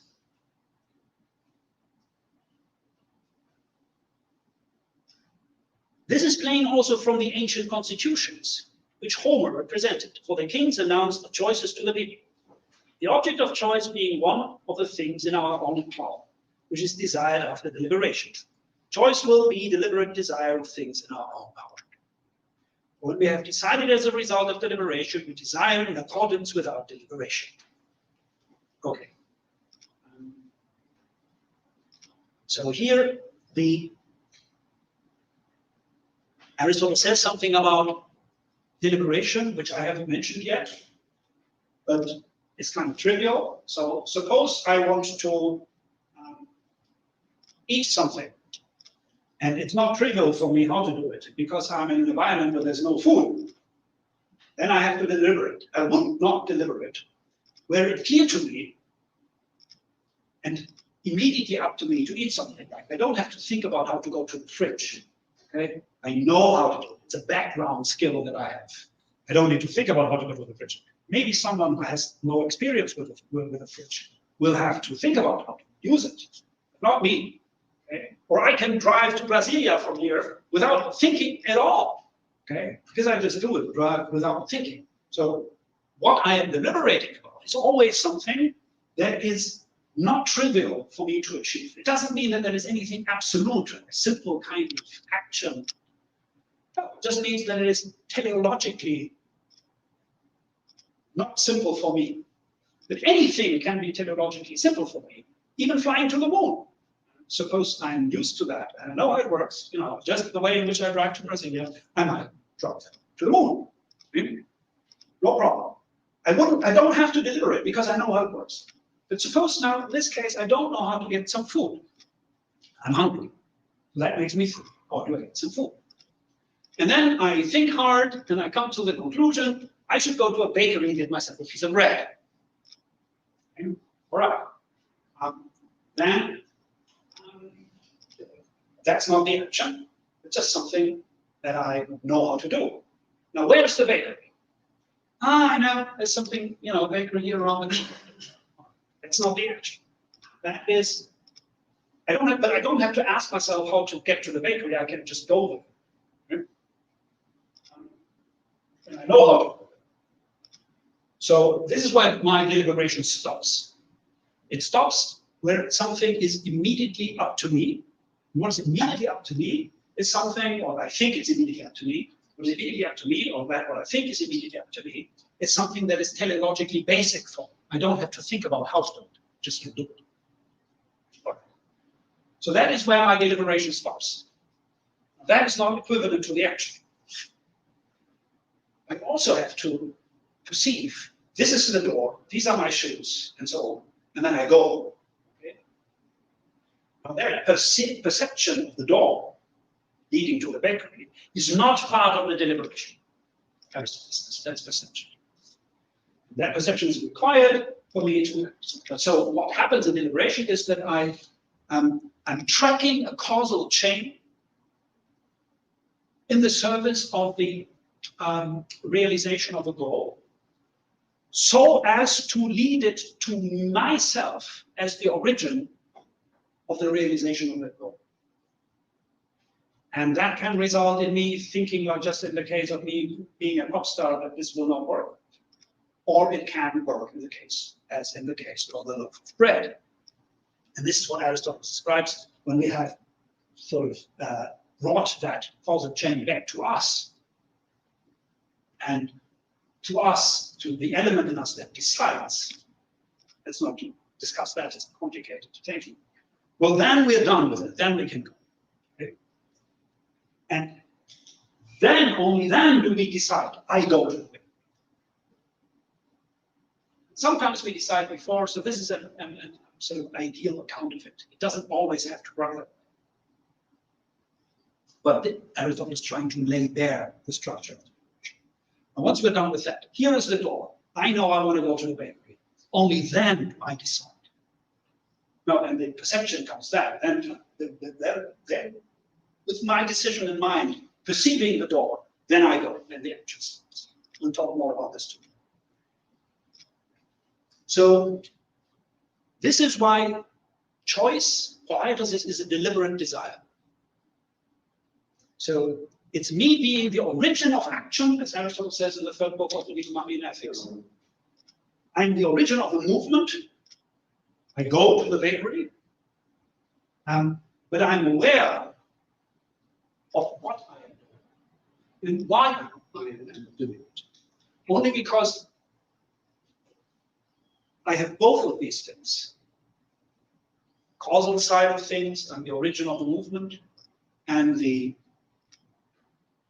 knowledge side of things. I know what to do, and I know why I'm not doing it. Am I a human being in the first place? This principle of movement, that is a combination, a hybrid combination of acting for the sake of a desire, plus knowing why, how, that is us. That is what we are as human beings. So the decision is really at the center of what it is to be a human being for Aristotle, because it is this hybrid entity. It is intellectual and causal. And so is Aristotle's account of what responsibility reflects that. So even if we are the cause of a certain state of affairs, but we lack the knowledge, the right description of it, then even though we are the cause, we are not to be held responsible for it. So causality, the physical part of it, and rationality can come apart, and then we are not responsible. We are only responsible for what we are if both come together, which proves Aristotle's point that essentially we are the combination of these. But that is what choice is. Choice is at the heart of what it is to be a human being. It's a moving principle. That's what we do. That's what is unique for us to be capable of doing. I mean, that's what he says. He says many things, but he says in chapter 2 of the Univesität Ethics, this such a principle is man, anthropos, human being. All right, and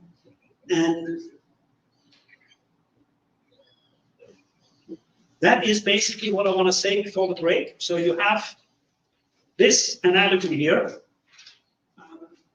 and we try to understand what this analogy is. This will occupy us for the rest of the week. Questions so far? Yes? The true reason involved in the practical truth, the X is good, this is true in the normal sense of the truth. Well, I haven't spoken about this, but the answer is yes. Yes.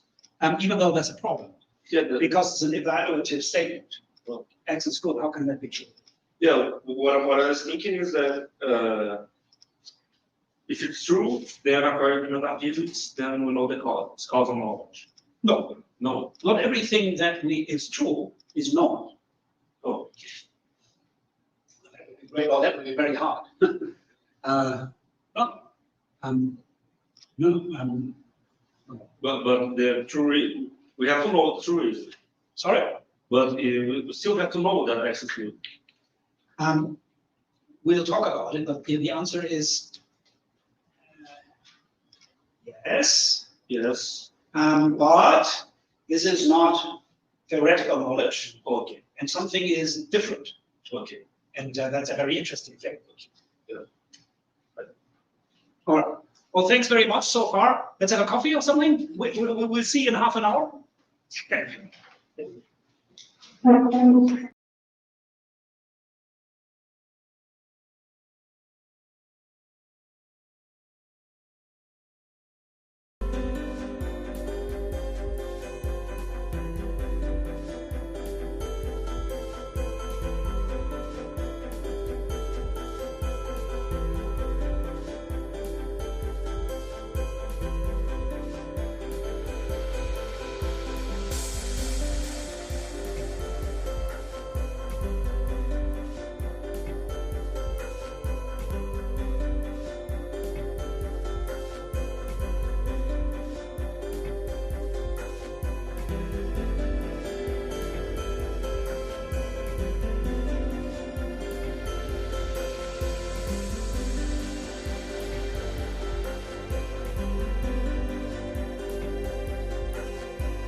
Nós podemos recomeçar a segunda parte da workshop.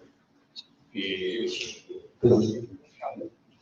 fiquem à vontade, se vocês tiverem questões. Okay, well, thanks so much for showing up again and not running away. I understand you have a question? Yes, would it be possible to ask something now? Before you started second half of the talk. To run away? No, would it be possible to ask? Before you start the second talk? Okay, so first of all, thank you so much for the first presentation, fantastic. Two quick questions. One is about the passage on economic ethics, 6.2 in your handout, the passage. So we're talking about the passage on practical truth, right? So let me just.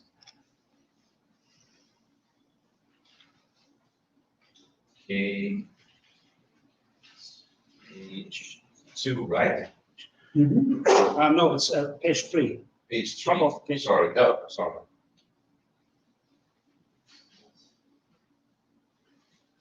So what I'd like to ask is this.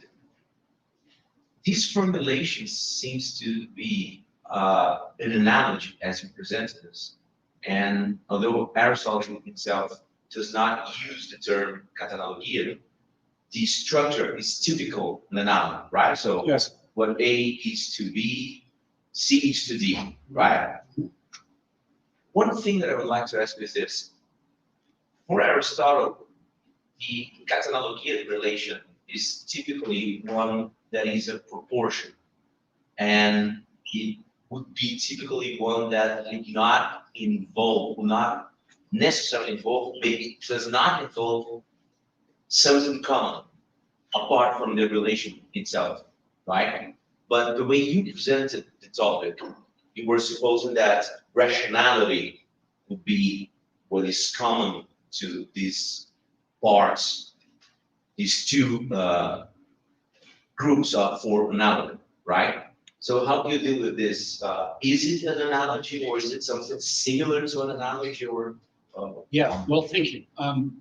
That's a tough question. So, yes, I do think it's an analogy, but I agree with you with your analysis of an analogy. So typically, a mathematical analogy is such that as A is to B, C is to D, where there's also comes to an ontological implication, which you also mentioned, namely that A and B on one hand, and C and D on the other pertain to respectively different domains. And here, the domains are completely separate from each other. I wouldn't say that practical truth falls into the domain of rationality, but it involves rationality. So I admit that this is a difficulty of the analogy, but if you look at Aristotle's actual usage of analogies, and also Plato's, this is what they do all the time. I mean, it's a mess. Right. Or think of the city-soul analogy. What the big letters and the small letters, well, they are the same. Right. So how's that an analogy? And yet, this whole analogy sort of drives the dialogue. And so here too, or think of the analogy with the whole and the parts, and the definition of the soul, of the anima, and so on. So Aristotle is capable of using the analogical relation with respect to things that relate by way of part and whole relations. So as is Plato. So the reality of the usages of analogies is a big mess. But I'm completely on board and in agreement with you. Yes, this is a mess too. This is really a big mess, and what complicates matters further is that this whole thing is going to give us practical truth. But truth of the predicative kind is actually part of practical truth. Why? Well, because we have a statement of true declaration saying that, that the X is good. Well, that is predicative truth. So here's an object X of which we predicate namely goodness. And so you have a situation in which we are talking about practical truth, which is a kind of truth, and it involves as one of its constitutive parts another kind of truth, which is exactly the kind of truth, not exactly because it's not theoretical, it's predicative, which is sort of part of the other set of items in the other domain. So it's a total mess. I completely agree with it. Okay. Thank you. Yes. Thanks very much. I mean, this is really it. It would be nice if we could always deduce from the usage of analogies and these ontological actions. Certainly we can. You really can. I really don't know, and it's a mystery to me, to be honest, why he's using analogy. Or at least I'm not entirely clear why this is the case. But as you say, the language is very clearly. Yes. As is A to B, so is C to D, and all the linguistic markers point to the fact that this is the language of analogy. Yeah, that's it's a mess. I'm not in a position to apologize for that. So. Okay. So I said that this is an analogy. We have here on the bottom of page 3 the items of the analogy. And before we move on, tackling what I call the problem of practical truth, which really is a set of problems, so a bunch of problems. We are already, on the basis of what we've done so far, in a situation to rule out a number of interpretations. And those are quite famous ones. So, most famous, perhaps, is Elizabeth Anscombe's interpretation of practical truth. So she has a paper which is called Practical Truth. And that, I don't know whether you are familiar with that. Elizabeth Anscombe is one of the founding figures of, as people call it, I don't know exactly why, but analytic philosophy of action and the reintroduction of virtual ethics to the serious debate in modern philosophy. So she has a famous paper, which I really recommend, called Modern Moral Philosophy, which is really a great paper, really great. Now she has a paper called Practical Truth, and she wrote this after her big book on intention, called Intention, which is a book that I really recommend too, because it makes you think hard about action, but it doesn't really necessarily make you very clear about action. But it really is very stimulating in the positive sense. It's a very philosophical book, and it's really Aristotelian questions that she asks. And there's not much I agree with in her book, but that really doesn't matter. I think it's that is just good philosophical literature. It's very brilliant and very philosophically rich and deep. So I recommend it enthusiastically. Now, the funny thing about her is that she thinks, and she writes in her book, in her article on Practical Truth, that she came to the very same conclusion as Aristotle, but independently. That's interesting. How did she do that? Aristotle was long dead, but be that as it may. So she thinks that her systematic investigations led her to the very same results as Aristotle's ruminations about practical truth. And she basically has the following understanding of the basic analogy.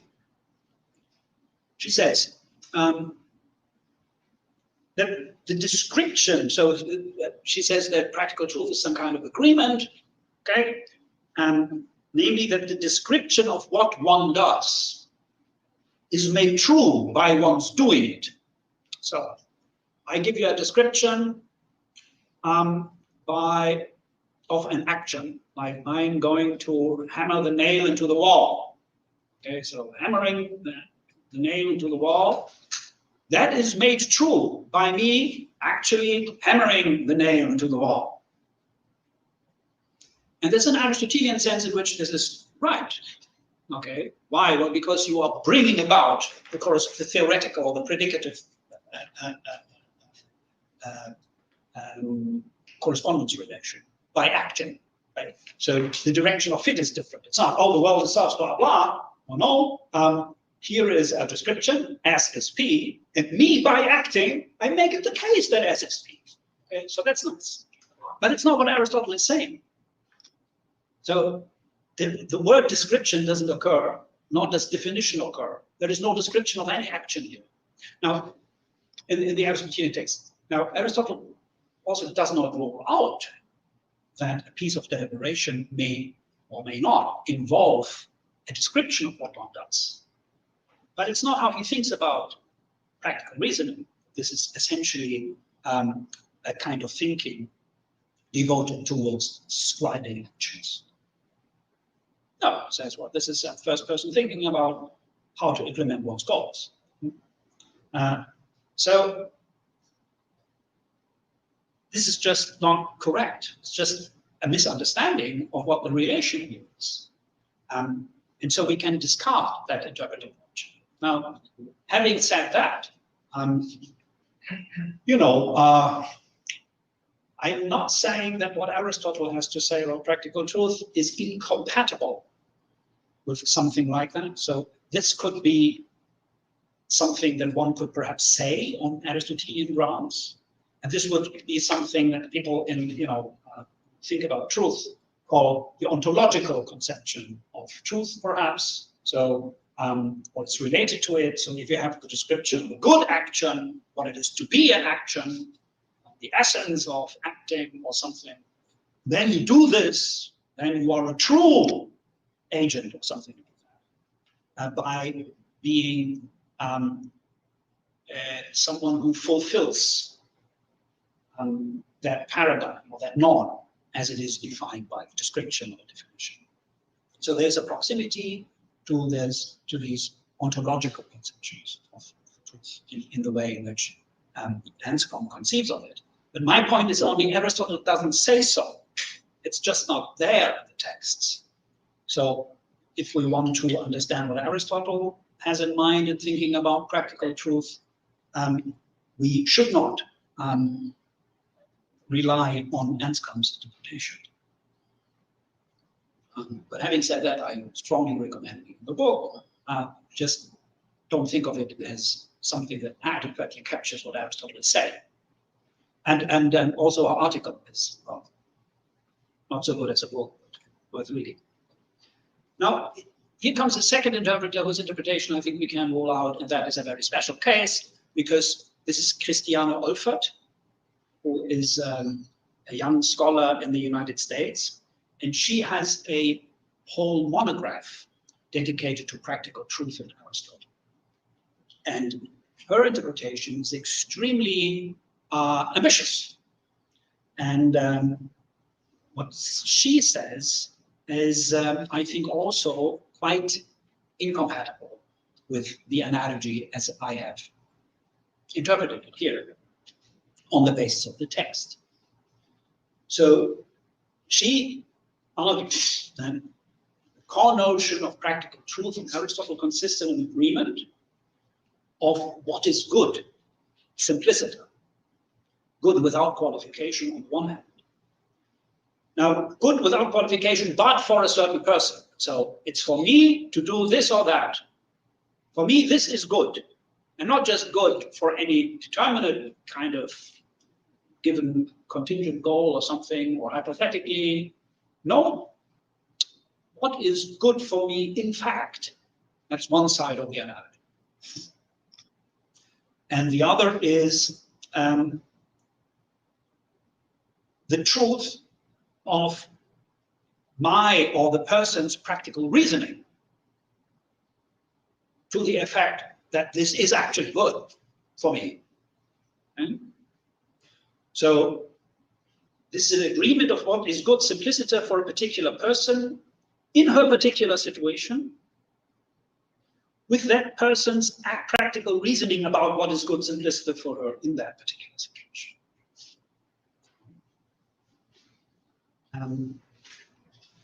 So that's one element of her account. Her other element of the account is that she says that practical truth really is the formal object of practical reasoning. Now, what is the formal object of something? Well, that is by way of which we define something. So if we have something like reasoning, and we are trying to individuate or to define it, then we do this with reference to the object. To Christiane Olfert, she's saying that practical reasoning is defined by its object. That object is practical truth. So she says both of these things. Now, if you look at the table, the little table at the end of page 3, I think that's what it is, you see that this is not what is happening. Rather, we have a true reasoning. If you look on the right side of the right column, then you have number 4, true reasoning affirming X is good. Okay? Is deliberative reasoning. That is practical reasoning. So, on Olfert's conception, practical truth is what, on my interpretation, is only an element of practical truth, namely number 4. And that's a kind of predicative truth. So that's why I cannot agree with it. Also, Aristotle didn't use these words. He doesn't speak of what is great simplicity in this passage. That might be true about practical reasoning in its best instantiation or something like that, but it's not something that it says. But my criticism really is that Olfert doesn't capture the analogy at all.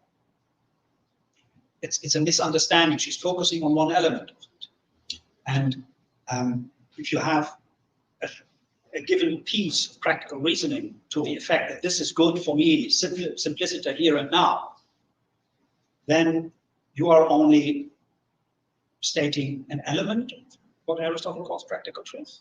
And that is a predicative piece of truth. Okay, that's predicative truth. All right.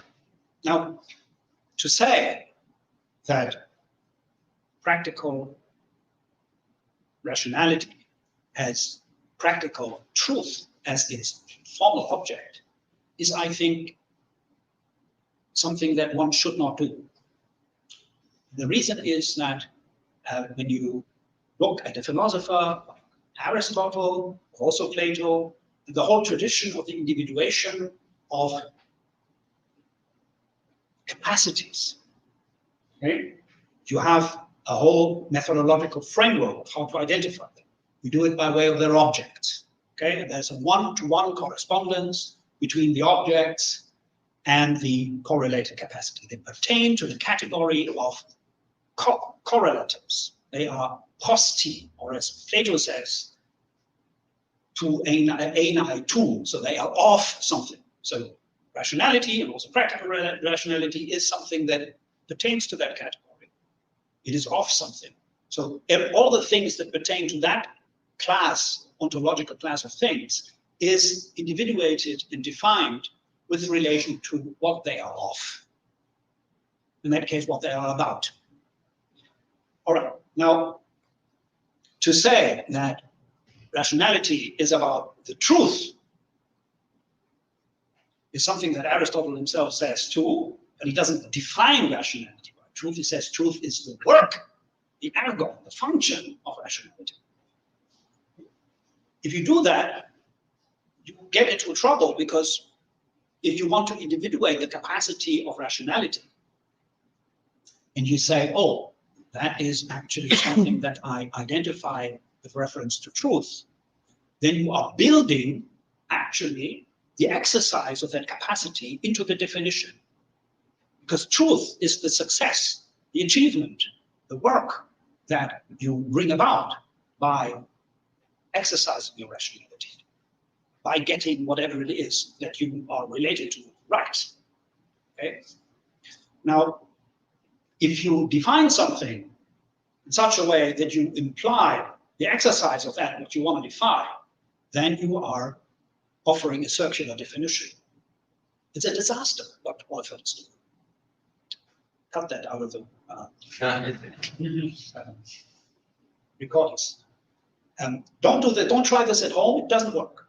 Okay. So the truth of something should not figure into the specification, the correlate of any cognitive capacity, because that is not an object,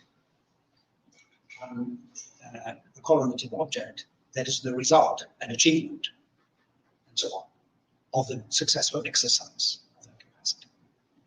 So I think that this is really not good, and it should, it doesn't help us in capturing the conception of practical truth in Aristotle.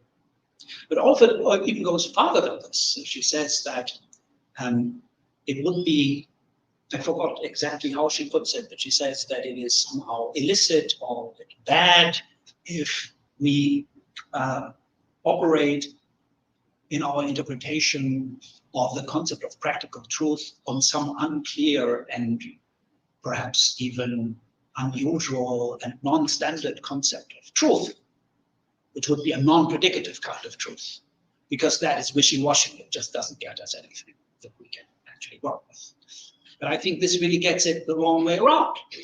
We should base our interpretation of what Aristotle thinks about practical truth on the text, and not on preconceptions that we might have about what truth is supposed to mean.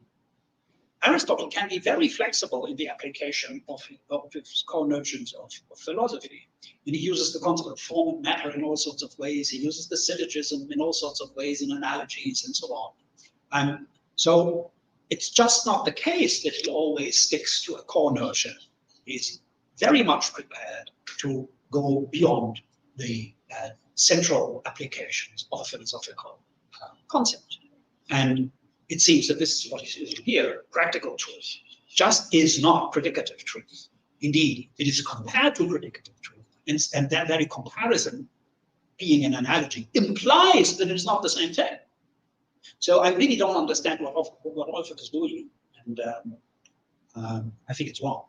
It's on the basic level of the understanding of the analogy. Just to see, there's another possible objection to her definition. Yes. And I think your answer will clarify for me the way you will go through it. Senator, taking how she presents practical truth in terms of agreement of what is good, simplicity, etc. The final line, practical truth, is moreover the formal object of practical reasoning, would be problematic in terms of reducing practical reasoning to moral reasoning, but yes, practical reasoning would involve also technical reasoning, right? That's good. Okay. I'll make use of that. Okay. That's good. So it's true. So what is good simplicity? It's not what we are always thinking about. Yeah. And well, here we're talking about the optimum case, arguably, of human action, but there is no restriction to what Aristotle says about action to moral action. It's a modern obsession that really. And most of his examples are of technical expertise. Yes, that's right. Yeah, and this is what drives interpreters insane. Yeah. Yeah. Thanks very much for that point. That is very good. Okay. Now, two more interpreters. One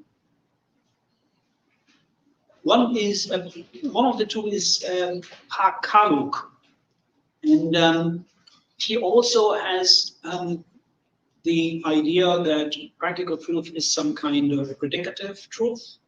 So it's a true proposition, as it says, and he identifies that with the autos logos, okay, with right reason.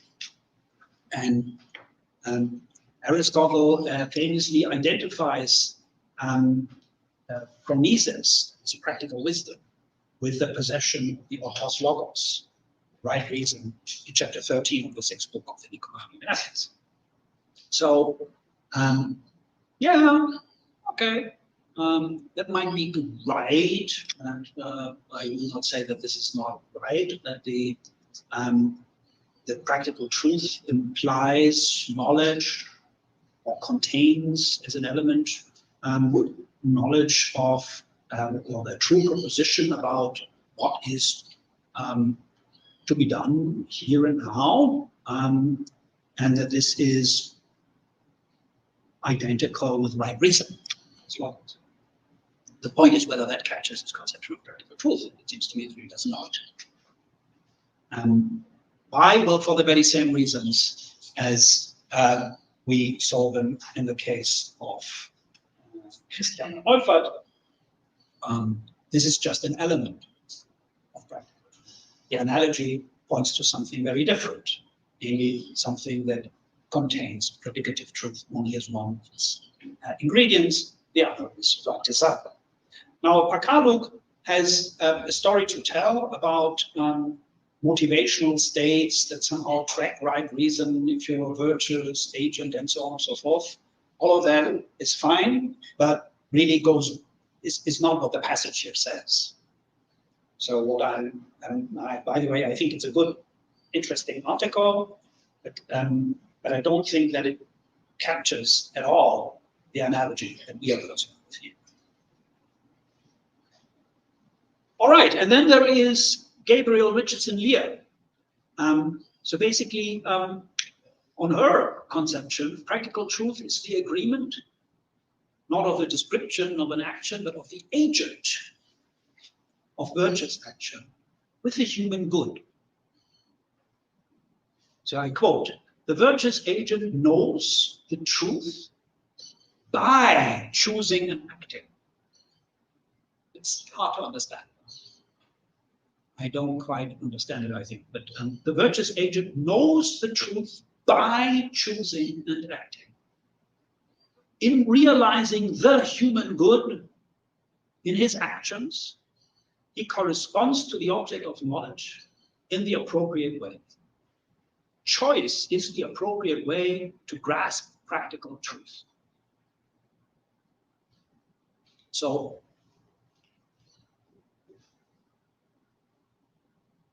I'm not sure I understand this, but this seems to be very extreme. Because we have an ontological sort of conception or something that is close to the ontological conception of truth here, but here it's now an action that is supposed to correspond to the definition of that action or the description of that action. Here it is the agent. Agent is corresponding to the human good. The agent is corresponding to the human good in acting in a certain kind of way, maybe in the right kind. Yes, okay. Well, again, I think, well, you can say this, perhaps. I'm not entirely sure I understand it. I don't quite understand what it means to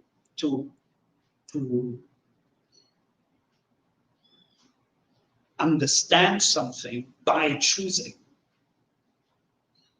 I don't know what this means, to be honest. I cannot really make sense of it. But leaving that aside, maybe this is compatible with many things that Aristotle says. It goes into an extremer version of the ontological relation. So leaving aside this idea of, understanding by acting or something, just taking the correspondence of the agent of good action with what the agent realizes in the human good. That kind of makes sense. But it's not what the text says. The text doesn't talk about agents at all. Rather, what he's talking about is, the text is talking about is the elements of choice being optimally arranged in such a way as to bring about an optimal result. So the agent doesn't even figure in that analogy.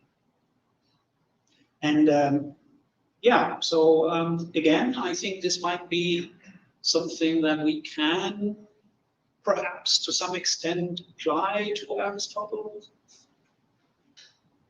Human good is made true by virtuous agent actually acting accordingly or implementing it. Yeah, I can say this, but it's not what the passage that we are concerned with is talking about, even mentioning. So, do I find it interesting that you have these interpretations, some of which are influential, and it seems to me that they're getting the basic analogy wrong. It's very interesting that this is possible after millennia of Aristotle's logic. We've seen this yesterday. Yes. No, I was wondering if she would answer you by saying that, okay, Aristotle did talking about action by using the term prática. Yeah. So, and she would be alone by doing this because many people think that prática means action. So, yeah. So she is who? Richardson Lear or? Yes. Okay. Yes. So I agree with you, but I would like to hear your answer. If she said what exactly that prática That prática means action, so action is indeed in the context of this passage. Yeah, I mean, I wouldn't like that because action is supposed to be the result. So if I'm correct that we are talking about the optimal sort of implementation of the ingredients of choice, then we're having not only desire and knowledge of what is done and so on, but we have right desire, whatever that is, and we have true practical reasoning about what to do. And if both of them agree, then we have good action. Now, if I put action into it, so then I have an action constituting an action, which is not impossible, but not the point, it seems to me. So, yes, you do have complex actions, but it doesn't seem, it seems to me that you're talking about basic choice. Action is not a part of it. It is action related. And I grant you, this is also what Pakaluk says, that once we're talking about choice anyway, we are related to action. And that's, I agree with it. So choice is whatever it is, something that issues an action many times, not always. Okay, I can back down, I can forget about it or whatever. And the acratic agent is an example of someone who took a choice. I shall never, henceforth, never smoke anymore. And yet he doesn't act on this choice. So, so I don't think that action is part of it. But there is an intrinsic relation to action, but action is what results. If I have an agent here, so this is what she says, in Gabriel Richardson Lear says. So it's an agent that is corresponding with the human good. Then I think we are very far away from the text. Because neither the human good nor an agent occurs in the passage. And it's quite amazing what people do. And I have another axe to grind with the background assumption that she shares with Pakaluk, she shares with Olfert, she shares with Anscombe.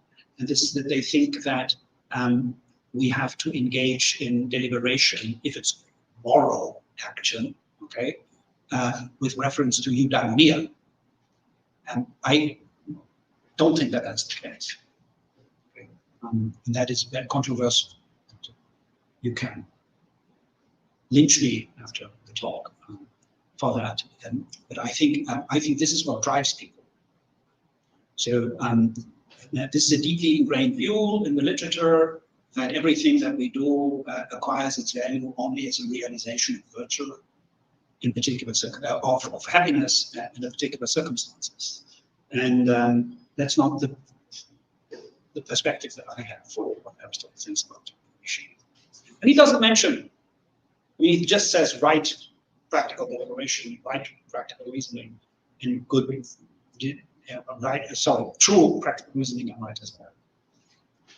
There can be all sorts of things. It seems that he's talking not with reference to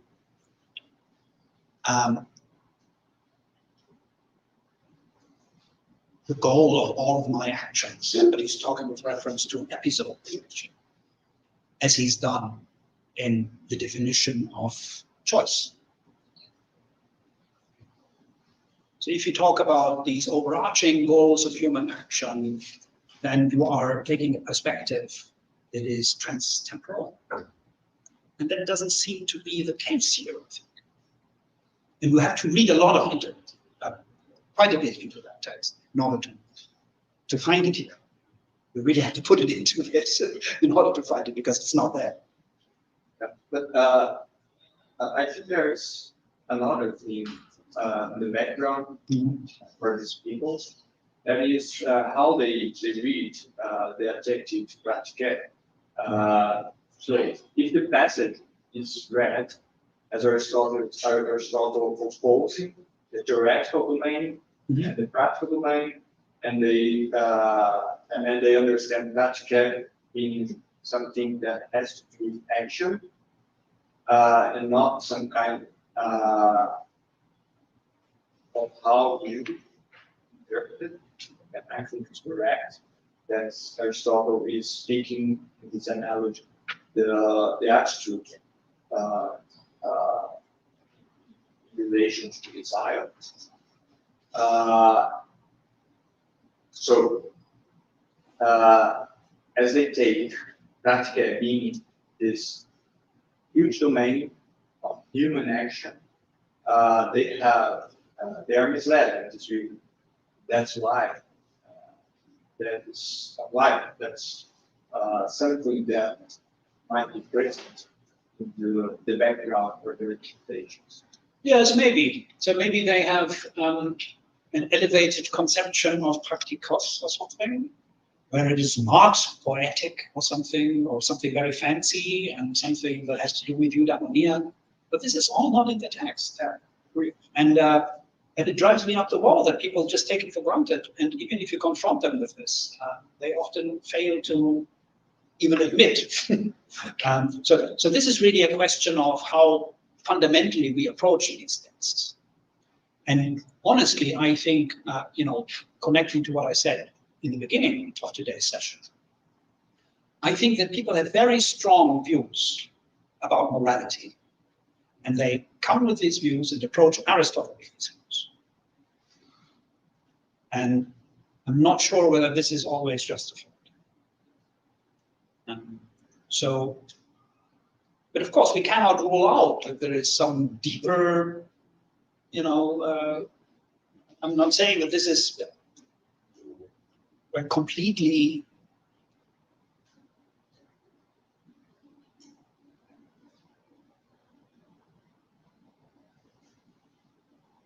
nonsense. It's not. People have views, okay? People have their judgments, that they approach a text with a certain attitude, certain expectations. And in the case of Aristotle's practical philosophy,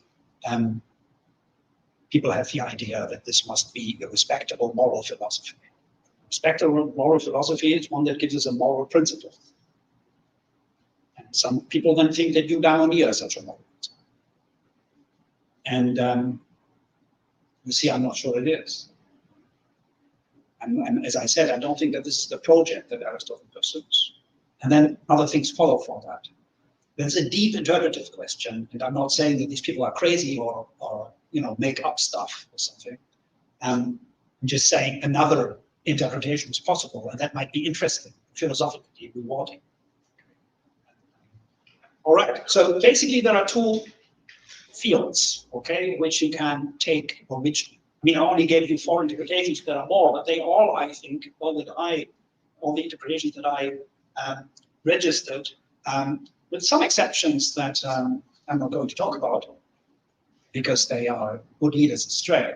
Basically, you have these two camps. So you have those who go into the ontological direction of things and those who simulate practical truth, predicative truth. Yeah, I have a simple question. Are the practical proof are made by the same elements, then they desire or X are the same elements, same cause? Yeah, I'm going to say something about this in a minute. The answer is no, if you ask me. But it's complicated for the reasons that Eduardo already mentioned. It seems that one is contained by the other in an intricate way. So they are connected, but they're not the same. So basically, if you just follow the analogy on page 3, what you get is predicative truth, not theoretical, because predicative truth for true practical reasoning X is good. Okay, suppose that that's what it says. Then this is not theoretical, because Aristotle thinks that theory, theoretical philosophy, or theoretical thinking has to do with things that cannot change, okay, that are eternal. And this here is about, the X here is a particular thing. This X is good. And particular things are contingent. So that they can be otherwise. So they are not possible objects of theoretical reason. At least not insofar as they are contingent. And but it is predicative, and it's one of the elements of practical truth. And right desire it's not true. It's not called true desire. It's called right desire. And it indicates that it's not the same thing. It's not the same thing that makes it right. That is the same thing that makes deliberation true. All right. But thanks for the question. So this brings me to the last section of today's marathon. Are you all okay? Still? Okay. It's not a species of torture here, because 4 hours is quite long. So if you follow me, at least for the sake of the argument now, that those are the facts about the analogy, and I haven't given you a proper interpretation of the analogy. And if you also grant to me that those are the views that are around, then it is worthwhile asking, well, what shall we do? What do we need to know in order to make sense of that analogy? And I have a collection of 4 questions. I mean, there are more. 4 questions that I think are at the bottom of understanding the analogy. And if we have answers to these questions or to these problems, then we can offer an interpretation of practical truth in Aristotle. And well, they are those. First is what is right desire? So it just says, you know, Orex is Voltaire, right desire. What the heck is that? So you have a desiderative state. You are, no, I am a rabbit, and here's a carrot, not you. Here's a carrot. All right, so is this right? How can a desire be right and wrong? That's the first question. And Aristotle is not really giving us a clear answer to this. But we need to have an answer to this question if we want to make sense of what it says. And I'm going to offer you an answer tomorrow. And it's not going to make you very happy because it's not as concrete as it would be desirable to handle. But clearly, I think we need to have some story to tell, so what this could possibly be. Now, one formal answer that does seem to be kind of right is, well, right desire is the kind of desire as it is required to bring about the agreement with to deliberation. Yeah, well, fine, but what does that mean? So that's the first question. We need an answer to this question. We don't have a super duper answer to it, but I do have an answer to it to propose. The other is number two. In which way can, so that's a question of practical reason. In which sense, in which way can the thinking or saying that a particular thing or cause of action is good be true? How can, I mean, yeah, you can say, well, it's true S is P is true whenever S is P. But, well, with the case of things like goodness and so on, they seem to be kind of relative and subjective, perhaps. But of course, if you follow Wolfert's interpretation, but that is something to be explained here. In which way can this be true for Aristotle? And so that's a question that I want to pose, and I think the answer to that question really implies, presupposes an account of practical rationality. So tomorrow I'll be talking quite a bit about practical rationality and what I take it to be according to Aristotle. And that will involve not only me giving an account of Aristotle's account of practical deliberation, but also about what most fundamentally that kind of thinking is in the first place. So what is practical rationality, the capacity of practical rationality? That's the question that I want to pose. And that's not a trivial question, because the answer to it depends on Nicomachean Ethics 6. 2 and follow, where Aristotle introduces, for the first time in the history of philosophy, the idea that there is a kind of rationality that is different from another kind of rationality, and that is practical character. So he has, in book 6 of the Nicomachean Ethics, he introduces a subdivision of the rational part of the soul. It says, well, you know, one of them is to epistemonicon, as the theoretical nous, theoretical kind of rationality. So you see, define this capacity with respect to its objects. There's 2 objects of rationality. One is dedicated to things that are the objects of knowledge, scientific knowledge. And then there's another one, that's a novelty, that's something that Aristotle introduces for the first time in the history of philosophy. There's practical rationality. And so we need to talk about this, and this will basically take us the entire day tomorrow. And this is only 4 hours, so relax. And because there's an obstacle. So I'm going to argue for a view that is not in the editions of the text as we have them. Okay? This regards specifically the question what the object of the practical reasoning or practical part of rationality is correlated to, or correlated with.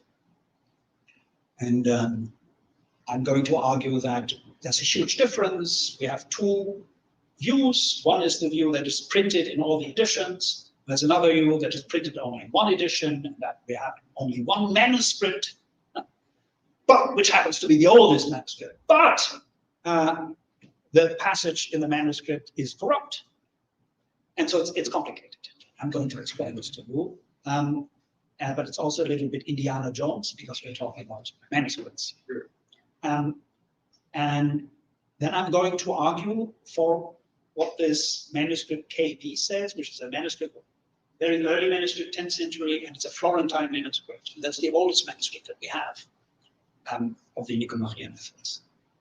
So it's an independent source, and it has a reading that allows us to read the specification of the per se correlated object of practical rationality in a way that is very, very different from what most interpreters take it to mean and what all the editions take it to be. And that is required on account of what the capacity of practical rationality is in the first place, to understand what the activity is concerned of practical rationality. The activity of practical rationality is to think about how to implement a goal. It's a kind of thinking that is driven by a desire, not any old desire. So if I want to go, so if I want to be immortal, then this is not going to, unless I think it's possible to be immortal, but supposing that I think it's impossible for me to be immortal, I will not engage in a course of deliberation to figure out how that works, because I don't believe it's possible in the first place. So it's a kind of rational train of thought driven by a desire for an object of which I deem or think that the realization is in my power. Okay? And then it has a certain structure, which is very interesting to observe. And that structure I will analyze on the basis of texts that we find in the third book of the Nicomachean Ethics, where Aristotle has quite, and in the sixth book of Nicomachean Ethics, where he talks about phronesis. So if you want to prepare, read book 3, chapters 1 to 5 of the Nicomachean Ethics, where we have an account of, attributability of actions and moral responsibility. That's not the point. The point is really the passage where he talks about hieresis as a source of action and human deliberation. So there we have examples. We're going to discuss this tomorrow, but if you want to prepare, read those. It's interesting, and this is going to give us the activity of practical deliberation. I will argue that it has a structure that can only be made intelligible if we accept the reading that I'm going to propose about what the capacity of practical rationality is concerned with. So this will occupy us pretty much the entire day tomorrow. Now, once we're done with this, the third question that it composes the problem of practical truth is how desire and practical reasoning can agree on the same thing. Now, that's not a trivial question. Aristotle just claims that they are, are in agreement with each other. They agree on the same thing. Fine, but how can they do this? One is desire.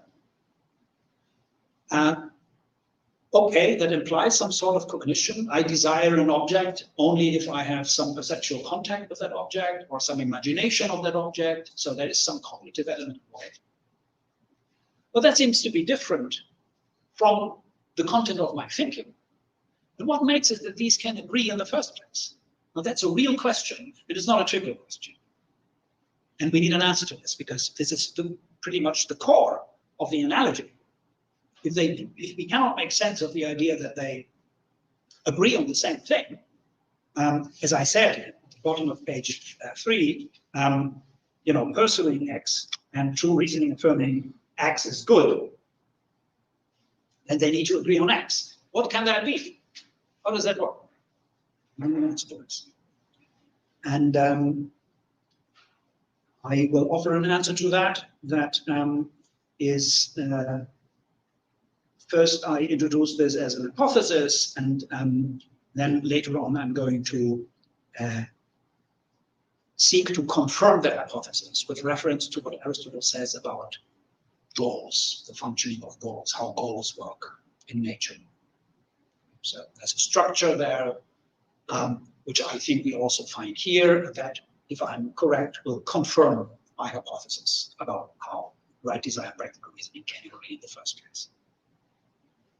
And finally, the question is, why does Aristotle speak about practical truth in the first place? And I already gave you an answer to that. But we should reconsider that answer towards the end of this week's workshop. my answer was that, well, he is under some kind of coercion. If all rationality is concerned as a result, bringing about truth, it's the work of all rationality to produce truth. And there are two kinds of rationality. Then one being theoretical, the other practical. Then also there must be not only theoretical truth. But why is he saying this? And what's the point? What's the point of apparently making this a part of an argument in the passage in 6.2 that we are discussing? Yeah, so the conjunction of these four questions, that is what I call the problem of practical truth. And what we are going to do in the next 3 days is we are going to address these questions one by one. And for, as I said, for tomorrow, we are going to go into both questions 1 and 2. We're going to say something about right desire, but then we're going to talk about practical rationality. That will be the larger part of it. So I would recommend you to reconsider or reread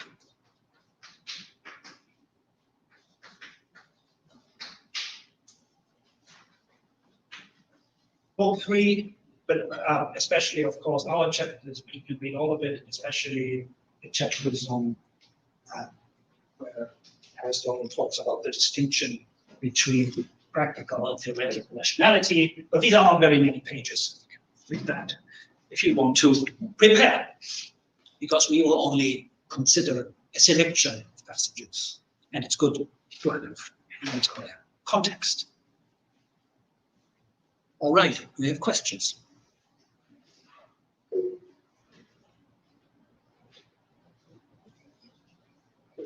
That is not the case.